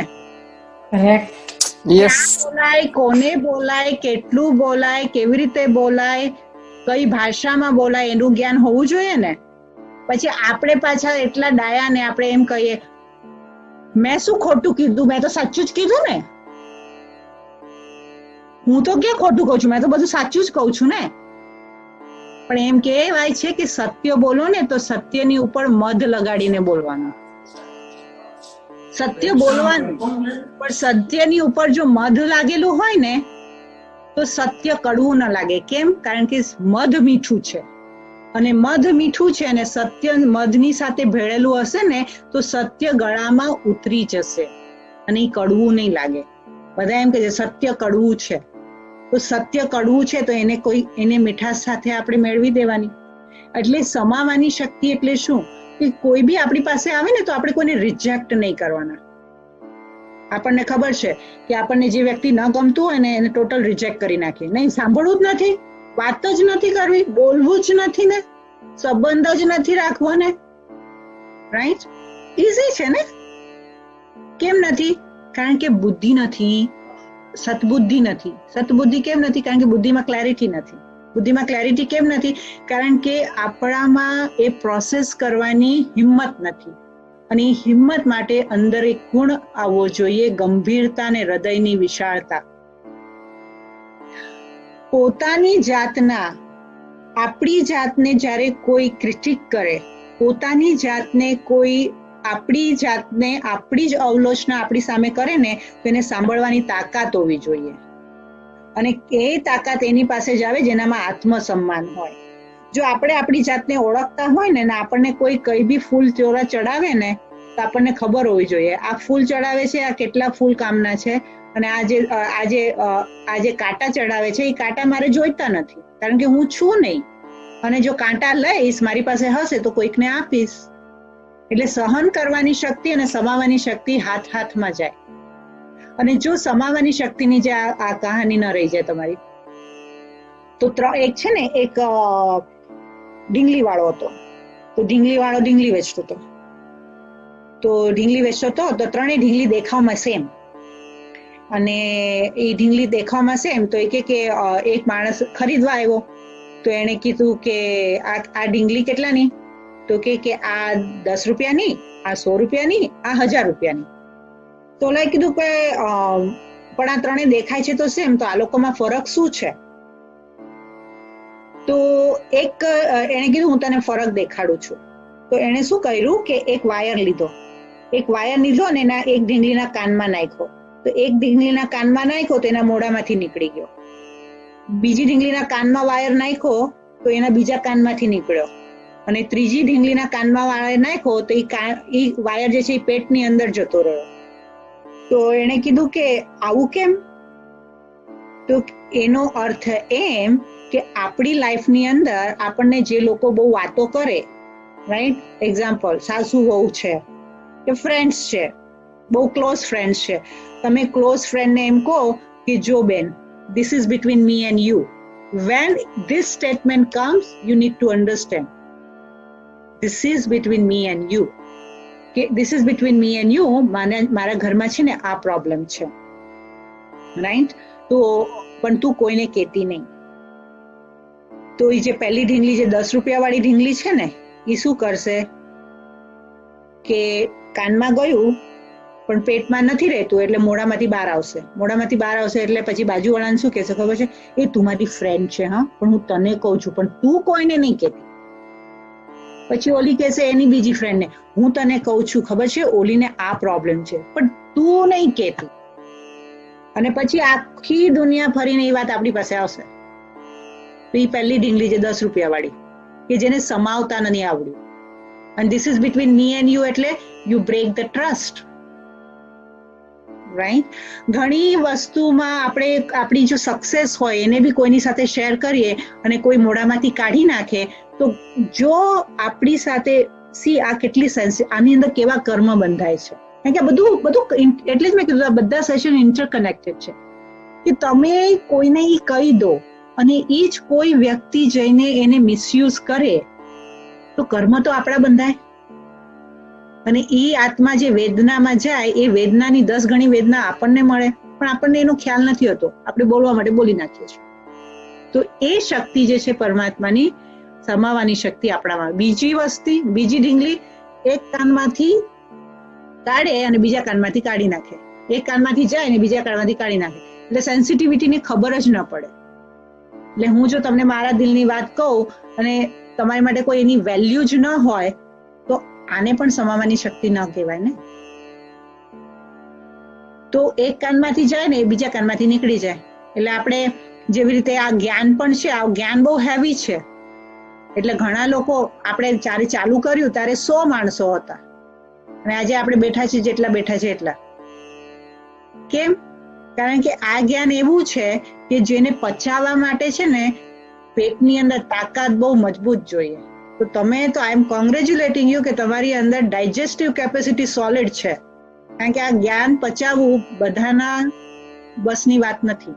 કારણ કે આના you have to work yourself, you have to be ready to open. એટલે બધાના બસની વાત નથી. એટલે અમારે તો કઈ ખાટું મોડું નથી જાય ભલે, પણ જે આત્માને આની જરૂર છે, જે આત્મા જ્ઞાનને ધારણ કરી લે છે, એ એક કાનમાંથી નાખી અને બીજામાંથી નથી કાઢતું, પણ એ ત્રીજી ઢીંગલી જેવું છે જે એક કાનમાં નાખે છે અને એના પેટમાં જતી રહે છે. એટલે જ આપણા લોકો બોલે ને, તું છે ને એને એ વાત ન કહેતી, એના પેટમાં જરાય ટકશે નહીં. આ ડાયલોગ સાંભળ્યો છે? આના પેટમાં તો વાત જ નથી થતી. હવે વાત કઈ પેટમાં થોડી જાય, વાત પેટની અંદર જાય, વાત પેટમાં નથી જતી. પણ એ બુદ્ધિ જે છે એ એટલી બધી ગહેરી છે, એટલી વિશાળ છે, એટલી ગંભીરતા છે કે એ વાતને સમાવી લે છે. અને જ્યારે એ સમાવવાનો જ્યારે આપણામાં ગુણ આવે છે ને, ત્યારે લોકો ઓટોમેટિકલી આપણો વિશ્વાસ કરતા થઈ જાય છે. અને લોકોનો વિશ્વાસ લેવો એ સાધારણ વાત નથી. એટલે તમે જોશો તમારા જીવનમાં પણ ઘણા ફ્રેન્ડ્સ હશે, એ જ ફ્રેન્ડ પર તમે વિશ્વાસ કરશો જે ઓલા કાગડાની જેમ બધી જગ્યાએ ચીથડતો ફેરતો નહીં હોય, રાઈટ? બધી જગ્યાએ બધી ગંદકી ફેલાવતો ન ફરે. તો એવા જ વ્યક્તિને તમે ફ્રેન્ડ બનાવશો ને. તમે એવા ખોટા વ્યક્તિને ફ્રેન્ડ બનાવો તો તમારી જે સેન્સિટિવિટી છે, તમારી જે ઇન્ફોર્મેશન છે, જે તમારી સિક્રેસી છે, એને એ જો રિસ્પેક્ટ ના આપી શકે તો એનો શું ફાયદો? તો જો આપણામાં ગંભીરતા હોય ને હૃદયની વિશાળતા હોય તો આપણી ઈર્ષ્યા ઉપર વિજય પામી જાય. ત્રીજી શક્તિ છે, આજે હું 15 મિનિટ વધારે લઈશ. અને ત્રીજી શક્તિ જે છે એ પરીક્ષણ શક્તિ. હવે તમને આવું નથી લાગતું કે આ સમાવાની શક્તિ છે તમને જોબ પર કામ આવે. મને તો જોબ પર બહુ કામ આવે છે, કારણ કે મારા બધા chancellors, vice chancellor, everybody nose કે when we tell something to Vaishali, she keeps with herself. The things doesn't go out. એટલે એ લોકોનો વિશ્વાસ મારા પર એટલો બધો છે કે મને એમ લાગે કે હા ચલો એ લોકોના હાથ મારા પર છે. તો તમે ઇવન ઓર્ગેનાઇઝેશનમાં પણ તમને આ શક્તિની જરૂર પડે છે. પરીક્ષણ શક્તિ એટલે શું કે હવે આજનો જમાનો જે છે ને વિન્ડો ડિસ્પ્લેનો જમાનો છે, રાઈટ?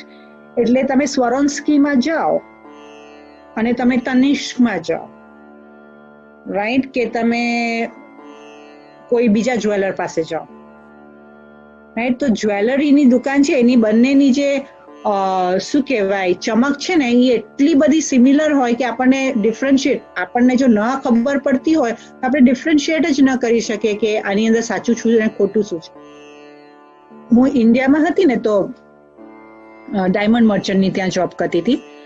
તો એ લોકો ડાયમંડ બનાવતા હતા, એટલે એ લોકો પ્રોડક્શન પણ હતું અને જ્વેલરી પ્રોડક્શન પણ હતું. અને પછી ધીમે સમય બદલાતો ગયો. ઘણા વર્ષો સુધી એમની સાથે કામ કર્યું મેં. ધીમે ધીમે સમય બદલાતો ગયો અને એ લોકો CZ પર આવ્યા. CZ એટલે જે ડાયમંડ, ખોટા ડાયમંડ હોય પણ જે સ્વરોન્સ્કીના હોય છે મોસ્ટલી CZ ના ડાયમંડ હોય. અને પછી મને મારા જે બોસ છે એને મને કીધું કે વૈશાલી બેન તમે મને આખો આ બંનેમાં કયા સાચું છે સારું ખોટું છે. મેં કીધું મને કેવી રીતે ખબર પડે? તો કે ચમકમાં કેવું લાગે છે? તો મને તો CZ જે છે એ તો બહુ સરસ લાગ્યું. તો મેં કીધું આ તો બહુ જ ફાઇન લાગે છે. તો મને કે વૈશાલી બેન એ તો CZ છે. મેં કીધું વાવ. એટલે આજની દુનિયા એવી છે જે બહારથી તમને ઘણા બધા લોકો આવશે અને જો એ ઘણા બધા લોકોને આપણે જોયા રાખીએ અને તમને એવું નથી લાગતું તમારા જીવનમાં આપણે કોઈ દિવસ દગો ખાઈ લીધો હોય કે આપણે વ્યક્તિને બરાબર પારખી ન શક્યા હોય, આપણને દગો થયો હોય, આપણી સાથે કપટ થયું હોય, આપણો વિશ્વાસ તૂટી ગયો હોય? આ જીવનમાં થાય છે ને. તો આ એટલી માટે થાય છે કારણ કે આપણને વ્યક્તિ પારખવાની શક્તિ નથી. મને બહુ જ આમ મને ઘણી વખત એમ થાય કે ઇટ્સ સરપ્રાઇઝિંગ કે હું છે ને ઇન્ડિયામાં સેન્ટર પર રહેતી હતી ને તો એક બેન હંમેશા જ્યારે પાસ થતા હોય કે ઇન્ટરનેશનલ ટૂર પર જતા હતા તો મધુબનના એક બેન હતા. એ હંમેશા શું કહેવાય એમ કે તમે લોકો મને મળવા આવજો. તમે એમને મળવા એરપોર્ટ પર જતા અને હું એમની માટે સરસ ચા બનાવીને જતી. તો હું પછી એમની સાથે વાતો કરતી ને જે બી હું બોલતી એમની સાથે હું તો સહજ જ વાતો કરતી હતી. તો મને એ હંમેશા એમ કે મને ઓલા બીજા જે મારા જે નિમિત બેન હતા ને એને હંમેશા કે આ છોકરી છે ને વિદેશમાં સેવા કરવા લાયક છોકરી છે, આ છોકરી છે ને વિદેશમાં સેવા કરવા લાયક છોકરી છે. અને એમણે એટલો બધો પુરુષાર્થ કર્યો, જાનકી દાદી સાથે વાત કરી અને પછી મને વિદેશમાં સેવા કરવા માટે મોકલાવી. તો એ આત્માએ કેવી રીતે પારખ્યું? કારણ કે એ પણ ઘણા વર્ષોથી બ્રહ્માકુમારીસમાં છે. તો એ આત્માએ કેવી રીતે બીજી આત્માને પરખી શક્યા? કારણ કે એ આત્માની પાસે વિચારોની અને વિવેકની ક્લેરિટી છે. મને નહોતી ખબર. મેં તો સપનામાં બી વિચાર નહોતું કર્યું કે હું વિદેશ જઈશ, કારણ કે મારા ખાનદાનમાં કોઈ જ અમેરિકામાં નથી, કોઈ વિદેશમાં જ નથી અમારા ખાનદાનમાં. પણ છતાં પણ એમના પુરુષાર્થથી ને એમના રેકમેન્ડેશનથી દાદીએ મને અહીંયા મોકલાવી, અમેરિકામાં મોકલાવી. તો એ વિચારની સ્પષ્ટતા અને વિવેકની સ્પષ્ટતા ક્યારે આવે? જ્યારે આપણી મન અને બુદ્ધિ ક્લીન અને ક્લિયર હોય. ડાયમંડ સાચો છે કે ખોટો કેવી રીતે ખબર પડે? જ્યારે એનો કાચ જે છે એ પારખવા વાળો કાચ ક્લીન અને ક્લિયર હોય. જો એ ક્લીન અને ક્લિયર ન હોય, કારણ કે ડાયમંડની અંદર ઘણા બધા જાતની ડાયમંડ આવે છે, તો એની એક કટ જે છે એના પ્રમાણે એ લોકો એને ક્લાસિફાય કરતા હોય છે. તો એ બધું કોને ખબર પડે? જેને એક તો આંખ ક્લિયર હોય, ફિઝિકલ આંખ ક્લિયર હોય, ગ્લાસ ક્લિયર હોય અને મન અને બુદ્ધિની એકાગ્રતા હોય. તો આ 3 વસ્તુ જોઈએ ક્લેરિટી માટે. વિચારોની સ્પષ્ટતા જોઈએ, વિચાર એકદમ શાંત હોવા જોઈએ. અને એવી જ રીતે આપણે શાસ્ત્રોમાં જોયું છે ને કે સીતાએ સોનાનો હરણ જોયો, તો સોનાનો હરણ ન હોય એવું એને કીધું હતું કે આ સીતાને કહેવામાં આવેલું કે સોનાનો હરણ ના હોય, પણ સીતા કે ના, એ તો સોનાનો જ હરણ છે ને, મને સોનાનો હરણ જોઈએ જ છે. તો સોનાનો હરણ સીતાએ માંગ્યો. એક કહાની છે, પણ એ કહાની પાછળનો ભાવ એવો છે કે જો સોનાનો હરણ છે કે એની અંદર રાક્ષસ છે, ઈ જો આત્મા ન સમજી શકે તો ઈ થાપ ખાઈ જાય. આજના જીવનમાં પણ કોઈ બી વ્યક્તિનો શું હેતુ છે, શા માટે આપણા જીવનમાં આવી છે, શું લઈને આવી છે, શું ઇન્ટેન્શનથી આવી છે, એ આપણને ઓળખી ન શકીએ, પારખી ન શકીએ તો આપણને દગો મળવાનો જ છે. એવી જ રીતે સીતા રાવણને પારખી ન શકી ને. હવે જો સીતા દેવી ને માતાને જો દેવી કહેવામાં આવે છે, તો એક દેવીમાં એટલી બુદ્ધિ નહોતી કે રાવણ છે કે ઈ સાધુ છે ઈ એને ઓળખી શકે. તો આ જે વાર્તા છે એની અંદર એનો કહેવાનો રામાયણનો વાર્તાનો ભાવ એ છે કે જ્યારે તમે સાધુના વેશમાં આવેલા રાક્ષસને ન ઓળખી શકો ત્યારે તમારું જીવન અશોક વાટિકામાં જવા લાયક બની જાય. એટલે કયો વ્યક્તિ આપણા જીવનમાં કયા ઇન્ટેન્શનથી છે એ ન ઓળખી શક્યા તો પછી આપણા નેક્સ્ટ સ્ટેપની અંદર આપણો નિર્ણય ખોટો થઈ જાય. રાઈટ? જો આપણે પારખવામાં ભૂલ કરી લીધી તો નિર્ણયમાં ભૂલ ચોક્કસ થવાની. રાઈટ? તમારી પાસે ઓપ્શન હોય ગુડ ને બેડ, અને આપણને બે ઓપ્શનમાંથી જે બી ચૂઝ કરીએ એની માટે આપણામાં પારખવાની શક્તિ હોવી જોઈએ ને કે શું મારા માટે સારું છે, શું. અને એની અંદર આમાં નિર્ણય શક્તિની અંદર જે દેખાડવામાં આવે છે ને એ દેખાડવામાં આવે છે તરાજુ. રાઈટ? ઇન્સાફ કા તરાજુ. અને એ જે તરાજુ હોય એની અંદર જે ઓલી જે લેડી હોય છે એની આંખો બંધ હોય છે. કેમ બંધ હોય છે? અને જે ન્યાયની દેવી હોય ને એની આંખો બંધ હોય. કેમ બંધ હોય ખબર છે? કારણ કે જો આંખો ખુલ્લી હોય ને, ફિઝિકલ આંખો ખુલ્લી હોય ને, તો આંખો ખુલ્લી હશે તો એ ઇન્ફ્લુઅન્સમાં આવશે. જો આપણે બહારની આંખો ઇન્ફ્લુઅન્સમાં આવશે તો ન્યાય ખોટો થશે. એનો અર્થ શું? આપણી મન અને આપણા જે છે ને, તમે પોતે જ વિચાર કરો કે જ્યારે આપણું બાળક કોઈ મિસ્ટેક કરે અને પાડોશીનું બાળક એ જ મિસ્ટેક કરે તો આપણામાં એટલી ન્યાય છે કે આપણે એ જ વ્યક્તિને, બંને બાળકને એક મિસ્ટેક માટે સેમ સજા આપશું. એક છે મારું પોતાનું બાળક અને બીજું છે મારું પાડોશીનું બાળક. ત્યારે શું થશે? ત્યારે મમતા ઇન્ફ્લુઅન્સ કરશે. મમતા ઇન્ફ્લુઅન્સ કરશે એટલે એક પલડું ભારે થશે, એટલે એ નીચે જશે. અને જ્યારે એ નીચે જશે ત્યારે એ અન્યાય થશે. અને જ્યાં અન્યાય થાય છે ત્યાં અસફળતા થાય છે. કારણ કે એ અન્યાય જે છે ને, આત્મા બધું, એટલે આપણે કહીએ મને ગુસ્સો એટલે માટે આવે કે કોઈ મારા અન્યાય કરે ને મને ગુસ્સો આવે. કોઈ આમ કરે, કોઈ શું કહેવાય, કોઈ ખોટું કરે ને એ મને ગમતું નથી. ખોટું કરવું, અન્યાય કરવું એ આપણને ગમતું નથી. અને આપણે પળ કરીએ છીએ. કારણ કે we are always under implicit bias. આપણામાં એક ઇમ્પ્લિસિટ બાયસ છે. આપણે કોઈ બી નિર્ણય કરીએ છીએ ને એની પાછળ કંઈક ને કંઈક બાયસ હોય છે. મને ગમે છે, મારો ફ્રેન્ડ છે, મને આપણે એના ઇન્ફ્લુઅન્સમાં છીએ. જ્યારે બી કોઈ પણના પ્રભાવમાં આવીને કોઈ બી નિર્ણય કરવામાં આવે ને એ નિર્ણય હંમેશા ખોટો જ હોય. પ્રભાવમાં આવીને નિર્ણય ન કરે એટલે મારી બુદ્ધિમાં એકાગ્રતા અને મનનું સંતુલન જોઈએ. રાઈટ? એટલે મનનું સંતુલન ક્યારે આવે? જ્યારે એ ખોટું કર્યું છે. હવે જો આઈ થિંક સો મેં એવું એક કેસ સાંભળેલો, this is a real story, કે એક વકીલ હતા, એક જજ હતા, અને એને બાળક બહુ મન્નતોથી બાળક થયું. અને બાળક થયું તો એને છે ને એને બહુ બધી છૂટ આપી હતી ને એ રોંગ ઇન્ફ્લુઅન્સમાં ગયું. અને જે મન્નતોથી ભગવાન પાસે બાળક આવ્યું, રોંગ ઇન્ફ્લુઅન્સમાં ગયું, એણે કોઈનું ખૂન કર્યું. અને એ ખૂનનો કેસ જે છે એ જ્યારે કોર્ટમાં આવ્યો ત્યારે એ કોર્ટમાં જે શું કહેવાય ચુકાદો આપવાનો હતો એનો બાપ જજ હતો. અને એ બાપ એ ચુકાદો આપવો એ જ પડે જે ન્યાયની દ્રષ્ટિથી સાચું છે. એટલે જેને મન્નતથી માંગેલો છોકરો હતો એને ફાંસીની સજા પણ આપવા વાળો એ બાપ જ. અને એ બાપને કેટલું દુઃખ થાય, રાઈટ? કારણ કે જે ઇગ્નોરન્સમાં જે બી કર્મ થયા એનું ફળ આત્મા સામે આવીને ઊભું રહે ત્યારે એમાં જે ન્યાય હોય, કર્મનો જે સિદ્ધાંત હોય, કર્મની જે ભરણી કરવાની આવે એ કરવી જ પડે. એટલે જ ગઈકાલના કર્મના લેસનમાં આપણે સમજ્યું કર્મ કોઈને છોડતા નથી અને કર્મની પાછળ ભાગવાની જરૂર નથી. આપણે ફક્ત શ્રેષ્ઠ શ્રીમત પર કર્મ કરશું એટલે આપણો નિર્ણય રાઈટ સમય પર રાઈટ થશે. આપણે શું કરવું છે, મારી આત્માની જર્ની માટે કયું કાર્ય શ્રેષ્ઠ છે એ કરવાની નિર્ણય શક્તિ પણ પરમાત્મા આપે છે.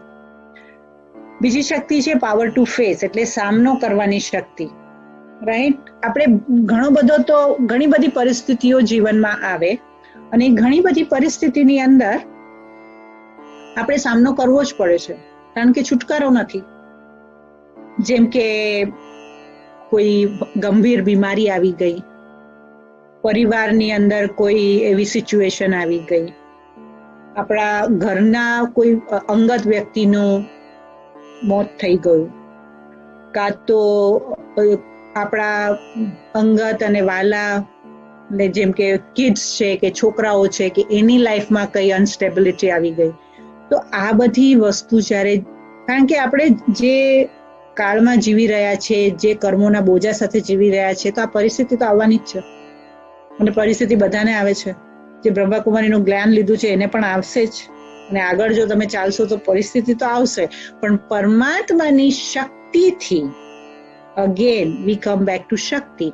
ત્યારે એ શક્તિ આવે ને ત્યારે એની અંદર નિર્ભયતા આવે અને નિર્ભયતાની સાથે સાથે એ નિર્ભયતાથી એ પરિસ્થિતિમાંથી બહાર આવવાની એક સાહસ પણ આવી જાય, રાઈટ? અને જ્યારે સાહસ અને નિર્ભયતા આવે ત્યારે ભય અને ડર એની મેળે જતો રહે, રાઈટ? સૌથી સેન્સિટિવ વસ્તુ એ હોય છે કે જ્યારે કોઈ વ્યક્તિનું મૃત્યુ થાય, હે ને? મૃત્યુ થાય એના પછી આપણે કેટલું બી ગરુડ પુરાણ સાંભળીએ કે કથા સાંભળીએ કે ગીતા સાંભળીએ, પણ મનમાંથી એ જે લોસ થાય છે ને, it is very difficult to deal with the loss. કોઈ બી વ્યક્તિને કે કોઈ બી ઇમોશનલ ઇન્વેસ્ટમેન્ટને આપણે જ્યારે ભાવનાત્મક ઇન્વેસ્ટમેન્ટ કરીએ ને ત્યારે એ જો આપણે હાથમાંથી જતું રહે ને, કારણ કે આપણે એક ઓનરશિપ ડેવલપ કરી લીધી હોય ને થ્રુ આઉટ ધ જર્ની, તો એ ઓનરશિપ જ્યારે એ રીતે થઈ જાય જે રીતે આપણે નહોતું ધાર્યું, પણ આપણામાં કેવા જ આમાં જ આવ્યું છે કે ધાર્યું ધણીનું થાય, પણ એ ફક્ત કાન સુધી છે, પેટ સુધી નથી ગયું, રાઈટ? એટલે ધાર્યું ધણીનું થાય એ શબ્દ યાદ ના આવે ને ત્યારે આ ડર, ભય, શું થઈ જશે, ઇનસિક્યોરિટી બધું આપણા પર હાવી થઈ જાય અને આપણે પોતાની જાતને હેલ્પલેસ મહેસૂસ કરવા લાગે. અને જેવું હેલ્પલેસ મહેસૂસ કરવા લાગે, બ્રેન જે છે એ નેગેટિવ એનર્જી રિલીઝ કરવા લાગે અને એનો બધો જ પ્રભાવ જે છે આખા બોડી પર થાય. કારણ કે what is depression? Depression is nothing but over thinking about some situation. અને એ વ્યક્તિનું તમે બિહેવિયર, જેને પોતાનું ખૂબ જ અંગત વ્યક્તિને શરીર છોડ્યું છે ને એનું બિહેવિયર તમારે જોવાનું. Totally lose of control. પોતાનો ઉપરનો સંયમ આત્મા છોડી દે છે. એને ખબર નથી પડતું કે ડીલ કેવી રીતે કરવાનું. કેમ નથી કરવાની ખબર પડતી? કારણ કે માઇન્ડમાં ક્લેરિટી નથી.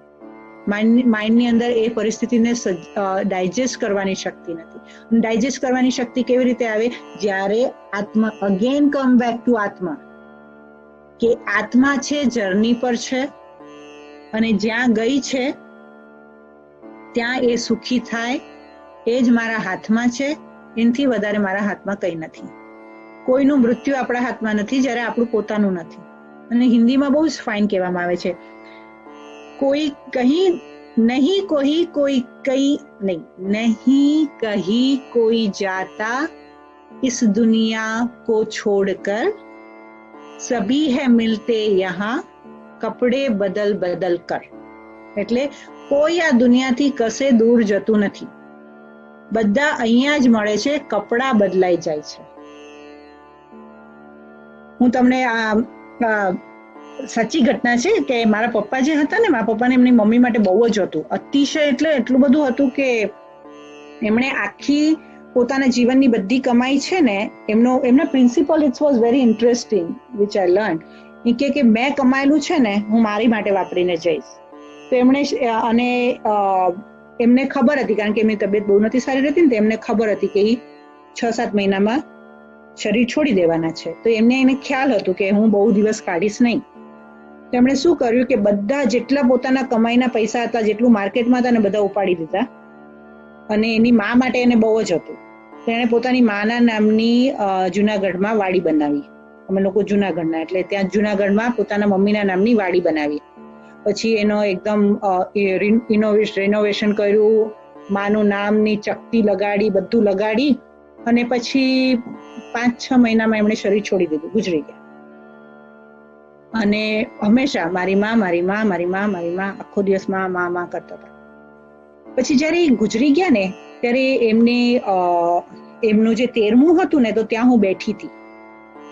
અને મને એવું, I don't know what it was, મને પોતાને હજુ ખબર નથી, પણ એ વખતે મને એટલું સ્ટ્રોંગ ફીલ થયું, અને મને જાણે કોઈએ કંઈ કીધું હોય. It was, I don't know what it was, પણ મને એવું ફીલ થયું કે એ જે આત્મા છે, જે મારા ફાધરની આત્મા છે, અને મારા દાદીમાએ શરીર છોડીને 30 વર્ષ થયા હતા, અને મને એવું સંભળાયું કે હવે હું ફરીવાર મારા માના પેટમાં જઈશ, કારણ કે એને એટલું એની માનું હતું. અને મારા દાદીએ શરીર છોડીને 30 વર્ષ થયા. અને એ મને લિટરલી આઈ કુડ ફીલ કે એને એટલું બધું અટેચમેન્ટ હતું. એને કીધું કે હવે હું મારી માના પેટમાં ફરીવાર જન્મ લઈશ. એટલે આત્માની અંદર છે ને, પોતાની ચોઈસ કરવાની બહુ જ અસીમ શક્તિ છે. અને આપણા જીવનમાં જે બી વ્યક્તિઓ છે ને, ક્યાંક ને ક્યાંક આપણે એ લોકોની ચોઈસ કરેલી છે. એટલે કોઈ કશે આપણને છોડીને નથી જતું. એટલે રડવા નહીં બેસવાનું. એ આત્માની સુખ શાંતિ માટે આપણે પ્રાર્થના કરવાની. અને એ જ્યાં જાય ત્યાં સુખી છે, પોતાની જર્ની પર છે, એને છોડી દો. એને પકડીને પાછી નહીં બોલાવો. Right? And I was so happy કે he found the way where he wants to go. હવે કઈ પાછું બોલાવવાની શું જરૂર છે ઘરમાં? રાઈટ? જે વ્યક્તિએ શરીર છોડી દીધું છે, એ ત્યાં બધા લોકો ભેગા થઈ ગયા, અને એ આત્મા ફરીવાર શરીરમાં આવીને ઊભી થઈ જાય તો ગભરાટ થઈ જાય ને, એનો બીજો શોખ લાગે. કરેક્ટ? ગઈ છે ને, જવા દો. એ એની જર્ની પર છે, સુખી રહે, ખુશ રહે. રાઈટ? તો આ શક્તિ જે છે, સામનો કરવાની શક્તિ, એ પણ પરમાત્મા સાથેથી પ્રાપ્ત થાય છે. બીજી છે પાવર ટુ કોઓપરેટ, એટલે સહકાર કરવાની શક્તિ. આજે આપણે એ મોડ ઉપર આવી ગયા છે કે જ્યારે વિશ્વ પરિવર્તન તો થવાનું જ છે. અને વિશ્વ પરિવર્તનની અંદર પરમાત્મા આપણી પાસેથી એક જ રિક્વેસ્ટ કરે છે કે મને તમારી એક આંગળી આપો. રાઈટ? જ્યારે ગોવર્ધન પર્વત ઉપાડવો હતો, ત્યારે કૃષ્ણની જે કૃષ્ણ લીલા છે એની અંદર લખેલું છે કે બધાએ પોતાની એક આંગળી આપી અને આખો પર્વત ઉભો થઈ ગયો. તો આ સમયની એનાલોજી છે કે જ્યારે પરમાત્મા આવે છે, એ પરમાત્મા, પહેલા તો પરમાત્માને ઓળખવાની મારામાં દીર્ઘદ્રષ્ટિ છે કે ભગવાનનું કામ શું છે. ભગવાન આવ્યા ત્યારે ભગવાને શું લીલા કરી, એ લીલા જોવાની મને ઓપોર્ચ્યુનિટી મળી.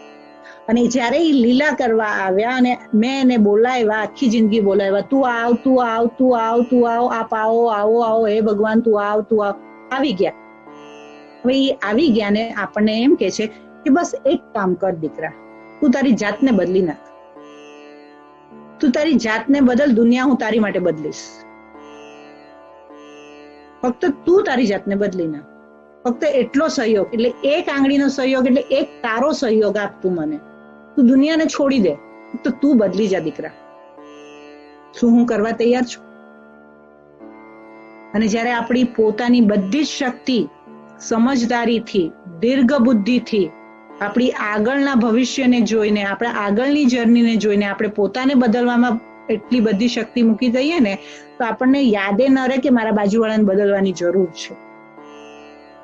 એટલે પરમાત્મા એમ કે છે જો મારે એક તું બદલાઈ જાય ને તો બાકી આ કળયુગને બદલવાનું કામ I'll take care of it, right? અને આ power to cooperate V use it in the corporate life as a team building. કોઈ બી વ્યક્તિ, કોઈ બી પ્રોજેક્ટ એક વ્યક્તિથી કોઈ દિવસ ફિનિશ નથી થતો. આજે જે તમે અહીંયા બેઠા છો, તમે જે ગુજરાતીની અંદર મેડિટેશન જે સાંભળી રહ્યા છો, એની પાછળ ઘણા વ્યક્તિઓના સંકલ્પો, ઘણા વ્યક્તિઓના શું કહેવાય પુરુષાર્થની આ ઓલી છે, રાઈટ? એક વ્યક્તિએ સંકલ્પ કર્યો, એનું પ્રપોઝલ આવ્યું, બીજા બે વ્યક્તિ એને આશીર્વાદ આપ્યા, એને બ્લેસ કર્યું, પછી તમારી સુધી કોઈ તમને સમાચાર આપ્યા, તો એ વ્યક્તિનો પણ તો સહયોગ છે ને. તો આ બધાના સહયોગથી આજે આપણે 70 જણા સાથે બેઠા છીએ ને.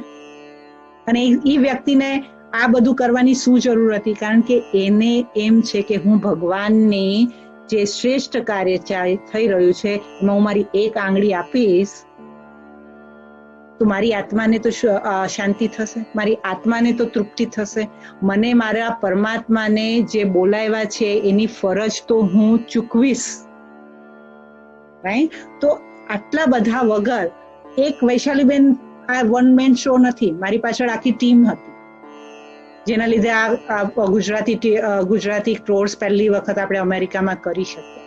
તો આખી ટીમ છે, બધા બહેનો છે, ભાઈઓ છે, જે લોકોએ ખૂબ સહયોગ આપ્યો છે. તો હું એપ્રિશિએટ કરું છું એમના સહયોગને, અને તમારે બી એપ્રિશિએટ કરવું જોઈએ કે કોઈના સહયોગથી આપણને આટલું સુંદર જ્ઞાન સાંભળવા પરમાત્માનું મળે છે. તો આવી રીતે જો આપણામાં એકબીજામાં ગુણોને જોવાની, બધાને સાથ સહયોગ આપવાની જો બધાની અંદર આવી જાય તો તમને નથી લાગતું કે સતયુગ આવી જાય? એટલે બધા એમ કે છે ને કે સૌથી પહેલા જો સ્વર્ગ બનાવવું હોય ને તો પોતાના ઘરને બનાવો. અને બાબા પણ ઈ જ કે છે, પોતાના ઘરને સ્વર્ગ બનાવો. તમારા બાજુવાળા ઘરવાળાને લાગવું જોઈએ કે તમે સાચે પરમાત્માનું જ્ઞાન ધારણ કરી રહ્યા છો. નહીં તો ઘણા લોકો, અમારે તો ઓમ શાંતિની અંદર જાય તો આમ જયારે હું બ્રહ્માકુમારી જતી હતી તો હું તો 24/7 ઓન ધ વોચ. વૈશાલીબેન, તમારા બ્રહ્માકુમારીમાં આવું તો નથી કેતા ને? તમે કેમ આવું બોલ્યા? તમે કેમ આવું કર્યું? તમે કેમ એમ ચાલ્યા? એટલે તમારી પાસે તો 24/7 પોલીસ હોય છે. એક વખત તમે એમ કહો કે હું ભગવાનનું જ્ઞાન સાંભળી રહ્યું છે એટલે તમારી પોલીસિંગ કરવા માટે બધા ઉભા રહી જશે, and that's good. એ લોકો પોલીસિંગ કરશે તો આપણે સંપન્ન બનશું. So everything is positive for me. સમજાયું? એટલે જિંદગીમાં પછી કોઈ કઈ બી બોલશે ને તો આપણને મજા આવશે. કેમ? કારણ કે આ વસ્તુ મને બનાવે છે. અને એવી રીતે કોર્પોરેટ લાઈફની અંદર પણ દરેક ટીમ મેમ્બર્સની જે છે એ બધાની વિશેષતાને જોવાની, બધાની વિશેષતાને કામમાં લગાડીએ ને તો પ્રોજેક્ટ સક્સેસફુલ થાય જ. પણ જો આપણે એકબીજાની મિસ્ટેક જ કાઢ્યા રાખીએ અને લીડરને એ ખબર ન હોય કેવી રીતે લીડ કરવાનું, તો પછી પ્રોજેક્ટ ફેલ થાય. તો બાંધી રાખતા આવડવું જોઈએ. તો કેવી રીતે આપણે બંધાઈએ? જ્યારે આપણી અંદર, આપણી આત્માની અંદર આપણે પોતે પોતાનાથી બંધાયેલા હોઈએ, પોતાની અંદર આપણે પોતાની જાતને કોર્પોરેટ કરતા હોઈએ, રાઈટ?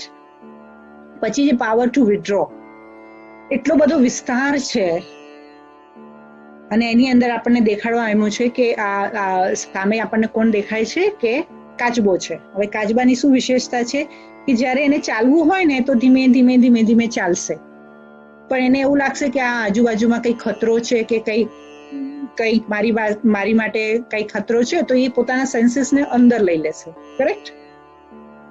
તો એ કાચબામાં વિશેષતા છે. એનાથી આપણે શું શીખવાનું કે આપણી પાસે કઈ કેટલી ઇન્ફોર્મેશન આવે, કઈ કેટલા જીવ આખા દિવસમાં કામ કરવા પડે, એ કરવા પડે, પણ એમાંથી કયા કામના છે અને કયા કામના નથી, કઈ મારી એનર્જીને વેસ્ટ કરે છે અને કઈ મારી એનર્જીને બેસ્ટ કરે છે. એક્ઝામ્પલ, આપણી પાસે કેટલા બધા વોટ્સએપ આવતા, એટલે જ્યારથી આ ચાલુ થયું છે, શું કહેવાય, કોરોના ચાલુ થયું છે, તમે પોતાની જાતને પૂછ્યો કે શું હું કાઉન્ટ રાખું છું કે કેટલા જણાને કોરોના થયું, કયા દેશમાં કેટલા મર્યા, કોણે આ કર્યું, કોણે કર્યું? એટલે you are having constant, you should no, but you know જાણવાની જરૂર છે, પણ એકો એક ઝીણામાં ઝીણી બાબત જાણવાની મને જરૂર છે. ઓકે, મેં જાણી લીધું, પછી શું કર્યું? અમેરિકામાં 1 મિલિયનને કોવિડ થઈ ગયું. તમે શું કર્યું? મેં શું કર્યું? મારે એ જાણવાનું. મેં કોવિડમાં જે આત્માઓ છે એની માટે શું આખા દિવસમાં 1 કલાક બેસીને પરમાત્માની સાથે યોગ લગાવીને એને હીલિંગ પાવર મોકલાવ્યો? તો તમે વાંચો, પણ એ વાંચવાનું ને પછી કાંઈ નહીં કરવાનું, તો પછી વાંચવાનું શા માટે? તો જ્યારે પરમાત્મા સાથે જો યોગ લગાડવો હોય ને, પરમાત્મા સાથે જો પ્રેમનો અનુભવ કરવો હોય, પોતાની અંદરની હીલિંગ શક્તિને યુઝ કરવી હોય, તો પહેલા અંતર્મુખી બનવું પડે. અંતર્મુખી એટલે શું? આ મોઢું બહારની તરફ છે, રાઈટ? તો આ મોઢાને, આ આંખોને અંદરની તરફ કરો. આપણે મેડિટેશનમાં હું તમને શું કહું છું? આંખો બંધ કરી દો, પોતાની અંદર જાઓ, પગલા અંદર લો. તો કેમ અંદર જાઓ? જેથી કરીને મને મારી અંદર શું ચાલી રહ્યું છે એ દેખાય. અને જ્યાં સુધી અંદર શું ચાલી રહ્યું છે એ ખબર નહીં પડે તો રિએક્શન આવશે, રાઈટ ને? એટલે જ 1 સેકન્ડમાં રિએક્શન આવે છે. આપણે પર ટોટલ નો કંટ્રોલ, આપણે તો રિમોટ કંટ્રોલ ટોટલ નો કંટ્રોલ મોડ પર છે. કોઈ કહે એટલે રિએક્શન આવી જાય, કશું થઈ જાય એટલે દુઃખ આવી જાય, કંઈક થઈ જાય એટલે આંખમાં પાણી આવી જાય. એટલે એ તો પછી પાછું આપણે એમ કહીએ કે એ તો બધું નેચરલ છે, એ તો બેન એવું જ હોય, દુનિયામાં એવું જ ચાલે. કોણે કીધું?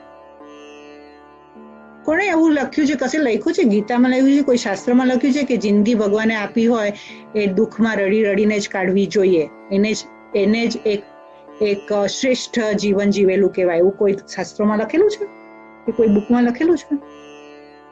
નથી લખ્યું ને. એનો મતલબ એમ કે મારે જો ખુશીથી, પ્રેમથી, શક્તિથી, શાંતિથી, સ્વસ્થતાથી જીવન જીવવું હોય તો હું જીવી શકું ખરી. અને એની માટે મારી અંદર જવું પડે અને આપણે ડિટેચ થઈ જવું પડે. જ્યાં મારો બિઝનેસ નથી, if it is none of my business, I do not have to engage myself. મારો બિઝનેસ નથી તો મારે એમાં જવાની જરૂર નથી, રાઈટ? મારે દુનિયાના સમાચાર સાંભળવાની જરૂર નથી. જ્યાં હું હેલ્પ નથી કરી શકતી, આ વસ્તુને જો તમે ગાંઠે બાંધી દો ને તો અડધી પ્રોબ્લેમ્સ આપણી દૂર થઈ છે. જ્યાં વસ્તુમાં મારો પાર્ટ નથી, જ્યાં મને ઇન્વાઇટ કરવામાં આવી નથી, જ્યાં મારી એડવાઇસ માંગવામાં આવી નથી, ત્યાં જઈને મફતની એડવાઇસ આપીની મારે જરૂર નથી. એ વસ્તુ ઉપર મારે વિચારવાની જરૂર નથી. જે ડ્રામામાં મારો પાર્ટ નથી એની સ્ક્રિપ્ટને યાદ કરવાની મને જરૂરત જ નથી. એ જેનું કામ છે એ કરે. અને જે 90 વર્ષ જીવેલા છે ને એ લોકોનો આ 100% આ ગુણ હશે. Mind your own business. Mind your own business. અને માઇન્ડ યોર ઓન બિઝનેસ એટલે પાવર ટુ વિથડ્રો. અને છેલ્લી શક્તિ છે power to pack up. Power to pack up ની અંદર આપણને બેગ અને બિસ્તરા દેખાડે છે. હવે બેગ અને બિસ્તરા શું છે કે આપણી જ્યારે હવે એમ કહેવામાં આવે છે કે આ દુનિયા પરિવર્તન થવાની છે અને એક નવી સૃષ્ટિમાં આપણે જવાનું છે. તો જેવી રીતે આપણે સપોઝ કે આપણે દુનિયાનું છોડી દઈએ, આપણે અહીંયાથી કશે ટૂર પર જવાનું છે.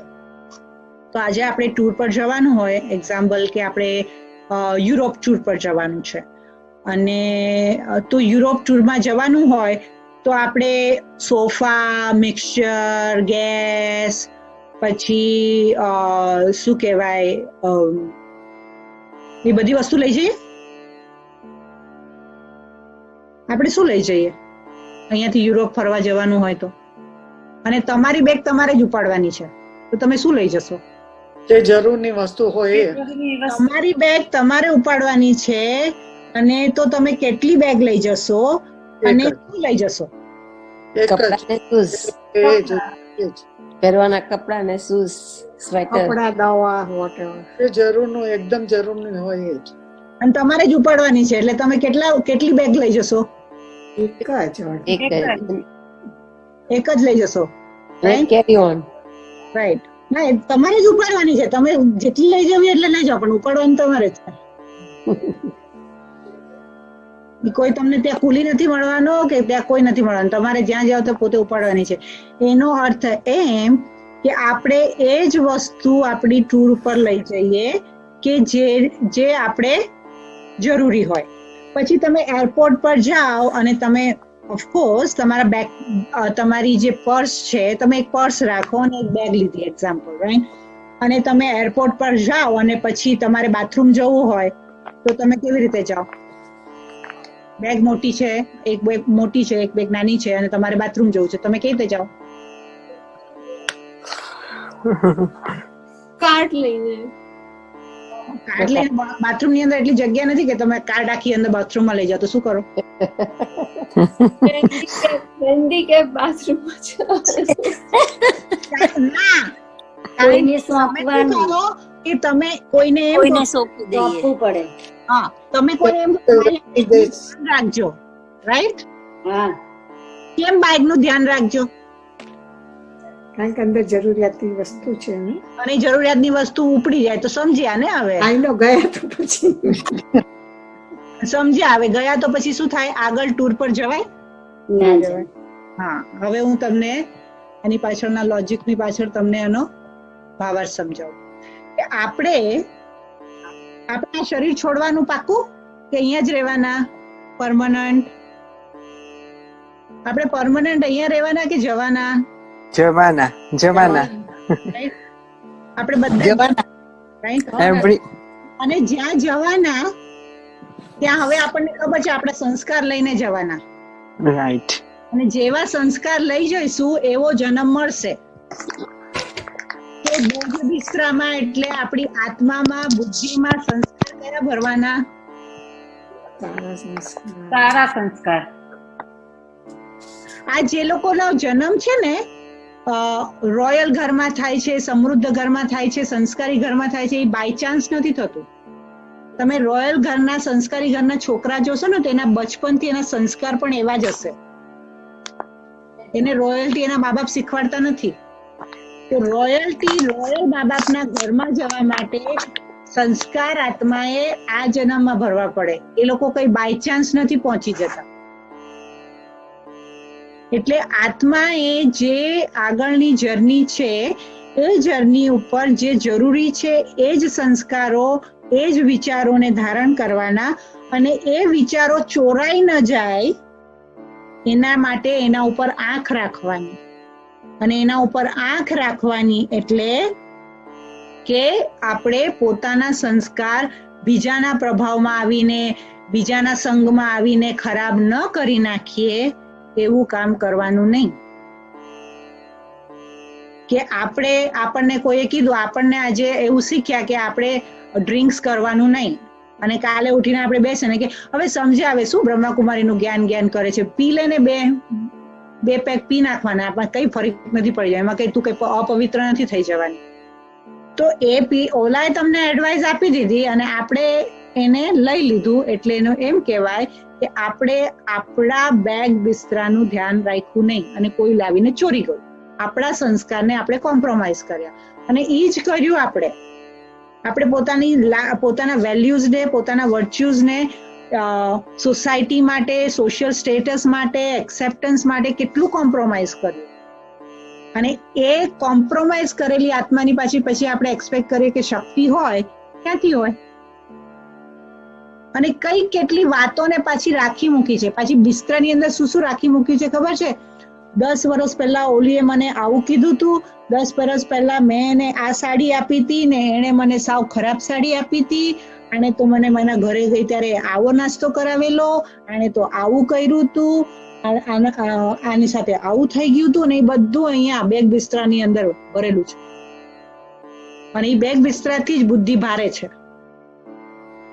અને એ ન હોય તો હું તો બહુ હોશિયાર છું, મેં તો બધું બહુ ભણેલું છે, મેં તો બધા બહુ જ જ્ઞાન સાંભળેલા છે, હું તો બહુ જ્ઞાની છું, મારી તો આઈડિયા બહુ જ ફાઇન છે, હું તો આમ છું, હું તો તેમ છું. એટલે જે પોતાની એક સ્વધારણા બનાવીને રાખી છે અને બીજાની પૂર્વ ધારણા બનાવીને રાખી છે, એના બેગ બિસ્તરા પણ અહીંયા જ છે. તો જ્યાં સુધી આટલો બધો હેવી કચરો આત્માની અંદર ભરેલો હશે, અનનેસેસરી સ્ટફ ભરેલું હશે, એવી હલકી આત્મા, એવી ભારે આત્મા હલકી થઈને કેવી રીતે ઉડશે. એટલે you have two let go. And what you have two let go? Just don't focus on the let go, focus on what you need. મારે શું છોડવાનું છે એના પર ધ્યાન નહીં આપો, મને શું જરૂર છે એ બેગમાં નાખવાનું ચાલુ કરો. હવે આજથી પોતાની જાતને પૂછો કે મારે જો કાલે સતયુગમાં જવું હોય તો મારી સાથે શું જશે ને મને શું જરૂર છે. અને જે જરૂર નથી, જે વ્યક્તિની યાદોની જરૂર નથી, જે વ્યક્તિની જરૂર નથી, જે વ્યક્તિના બિહેવિયરની જરૂર નથી, જે પાછલી ખરાબ મેમરીની જરૂર નથી, એ બધાને બેગમાંથી બહાર કાઢવાનું શીખવું પડે. અને એ બેગમાંથી બહાર કાઢવાની તાકાત ત્યારે જ આવે જ્યારે આપણે પરમપિતા પરમાત્મા શિવને યાદ કરીએ. અને બધા એમ કે છે કે બેન બધું કહેવું તો બહુ સરળ છે પણ કરવું તો બહુ મુશ્કેલ છે, રાઈટ? તો તમને એવું લાગે છે કે આપણે જે આ બધું શીખ્યા આજે, કે જે આપણે બધું સાંભળ્યું, એની આપણને જીવનમાં જરૂર નથી અને એ કંઈ કરવાની જરૂર નથી, એવું લાગે તમને? જરૂર છે. રાઈટ? અને એને ફક્ત આપણે કાન સુધી રાખવાનું છે કે પેટ સુધી નાખવાનું છે? ના, જીવનમાં ઉતારવાનું. અને એની માટે કઈ આપણે બહુ એક્સરસાઇઝ કરવાની કે બહુ મહેનત કરવાની જરૂર નથી. હું તમને સાચું કહું છું, પોતાના જીવનનું એક અમે તમને સજેસ્ટ કરશું આગલા ક્લાસીસની અંદર કે તમારા જીવનની એક એવી દિનચર્યા બનાવશો ને તો સરળતા છે, રાઈટ? જેમ મેં તમને કીધું કે સાદામાં સાદા કાર્ય કરો. તમે નાવા જાઓ છો, તમે વોક કરવા જાઓ છો, તમે બ્રશ કરો છો, તમે જમવાનું બનાવો છો, તમે પાણી પીઓ છો, તમે ખાવા બેઠા છો, તમે કંઈક રીડિંગ કરો છો, કશું બી કરો છો, એની અંદર પણ 2-3 મિનિટ પોતાની અંદર પોતાની જે સરસ પ્રકારની બાસ્કેટ છે જે લઈને આપણે સતયુગમાં જવાના છે. સતયુગમાં નહીં જશું તો આગલા જન્મમાં તો જવું જ પડશે. તો આગલા જન્મમાં જે લઈ જવું છે એને છાબડીમાં નાખવાનું ચાલુ કરીએ. હે ને? એમ કે ટીપે ટીપે સરોવર બંધાય, રાઈટ? તો ટીપે ટીપે સરોવર બંધાય તો ટીપે ટીપે પોઝિટિવિટી બાંધીને, ટીપે ટીપે પોઝિટિવિટી નાખીને આ મન ક્યારે પવિત્ર થઈ જશે ને ખબર એ નહીં પડે. અને બધા જ જર્ની પર છે એટલે આપણે બીજાને જોવાનું ભૂલી જવાનું. મેં છાબડી કેટલી ભરી એના પર જ ફૂલ અટેન્શન, મારી પેટી ઉપર ફૂલ અટેન્શન કે મારી પેટી કેટલી ભરાઈ. લોકો ભરે છે કે નથી ભરતો એ મને ભગવાને નથી કીધું. ભગવાને એમ નથી કીધું કે તમે વકીલ બનો. ભગવાને એમ કીધું છે કે તમે તમારા પોતાના જજ બનો. વકીલાત કરવાની જરૂર નથી, પ્રૂવ કરવાની જરૂર નથી, રીઝનિંગ આપવાની જરૂર નથી, ક્વેશ્ચનિંગ કરવાની જરૂર નથી. જજ ફક્ત વકીલાત સાંભળે છે, જજ ક્વેશ્ચન્સ નથી પૂછતો. જજનું કામ છે ફક્ત સાંભળવાનું અને નિર્ણય કરવાનું કામ છે જજનું.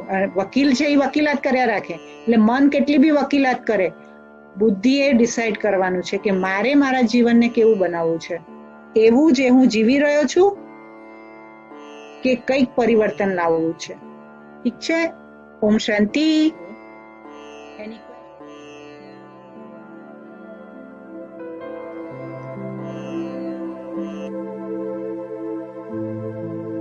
કે ભગવાને શિવ પરમાત્માએ મને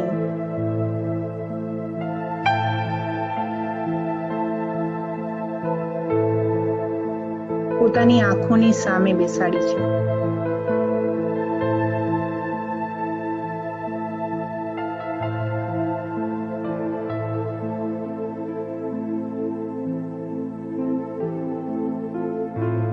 પરમાત્માની શક્તિઓ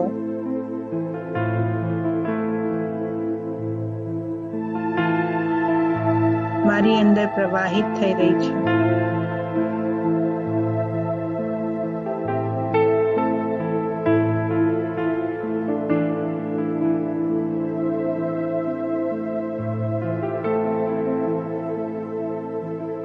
અને જેમ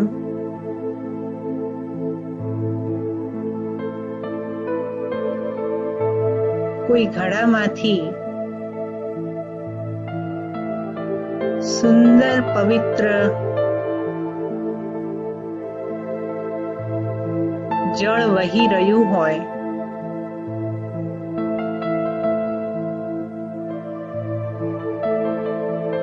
એમ મારા મસ્તિષ્કના મધ્ય બિંદુમાંથી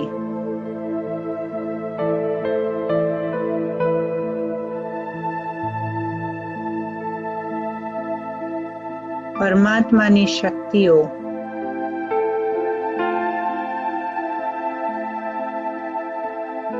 મારી અંદર વહી રહી છે.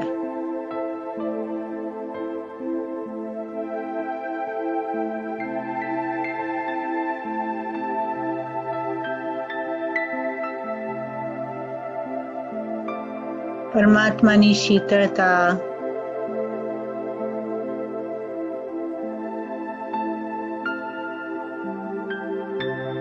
મારી સહન શક્તિને વધારી રહ્યા છે.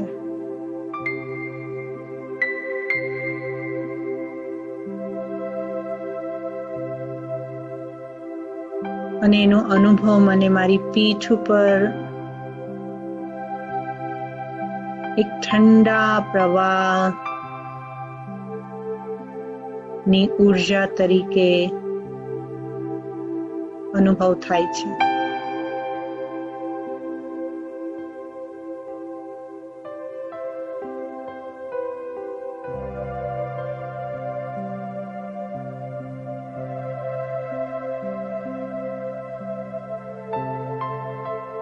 મારા પેટ પર સોનાનું એક વાસણ છે.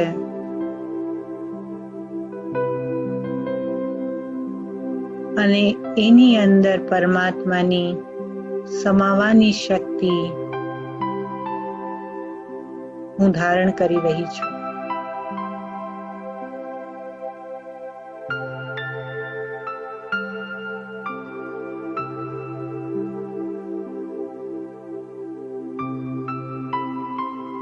મારી આંખો પર સત્યને પરખવાની શક્તિ પ્રવાહિત થઈ ગઈ છે.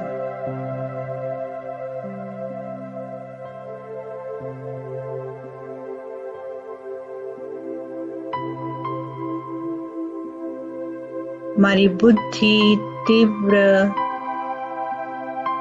અને તીક્ષ્ણ બની ગઈ છે.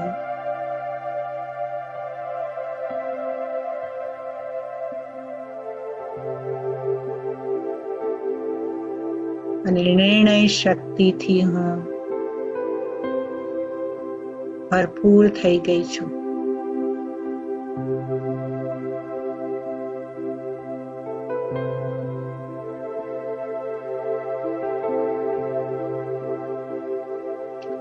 મારું હૃદય અને એના ધબકારા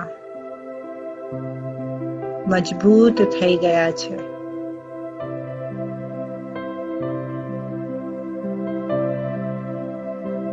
એક આત્મવિશ્વાસથી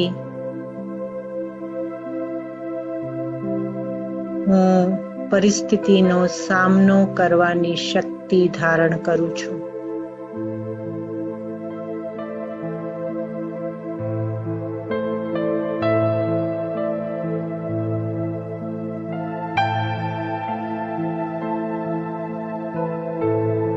મારા બધા જ ઇન્દ્રિયોની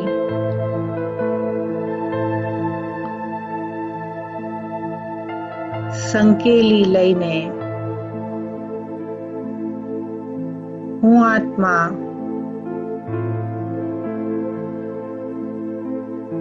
પ્રકૃતિના મધ્યમાં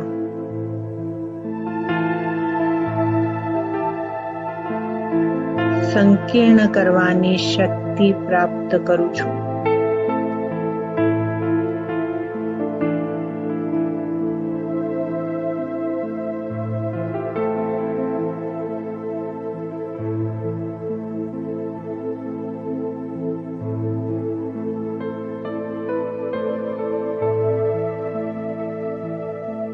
મારા સંસ્કાર પરિવર્તન કરીને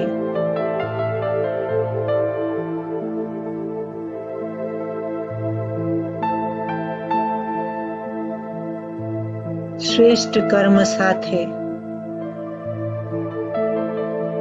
હું આત્મા આ શરીર છોડી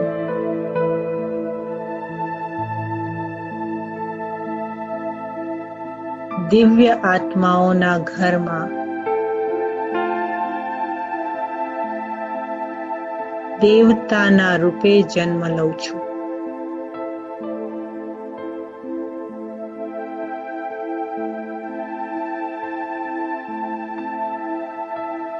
હું સર્વશક્તિવાન પિતાની સંતાન છું.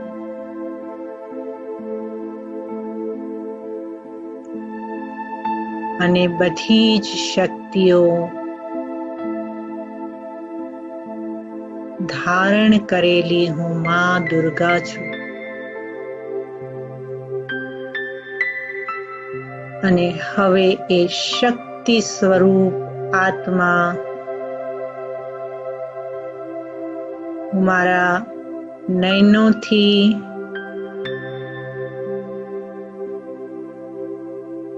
મારા ઘરના દરેક વ્યક્તિને એ શક્તિનું દાન આપું છું.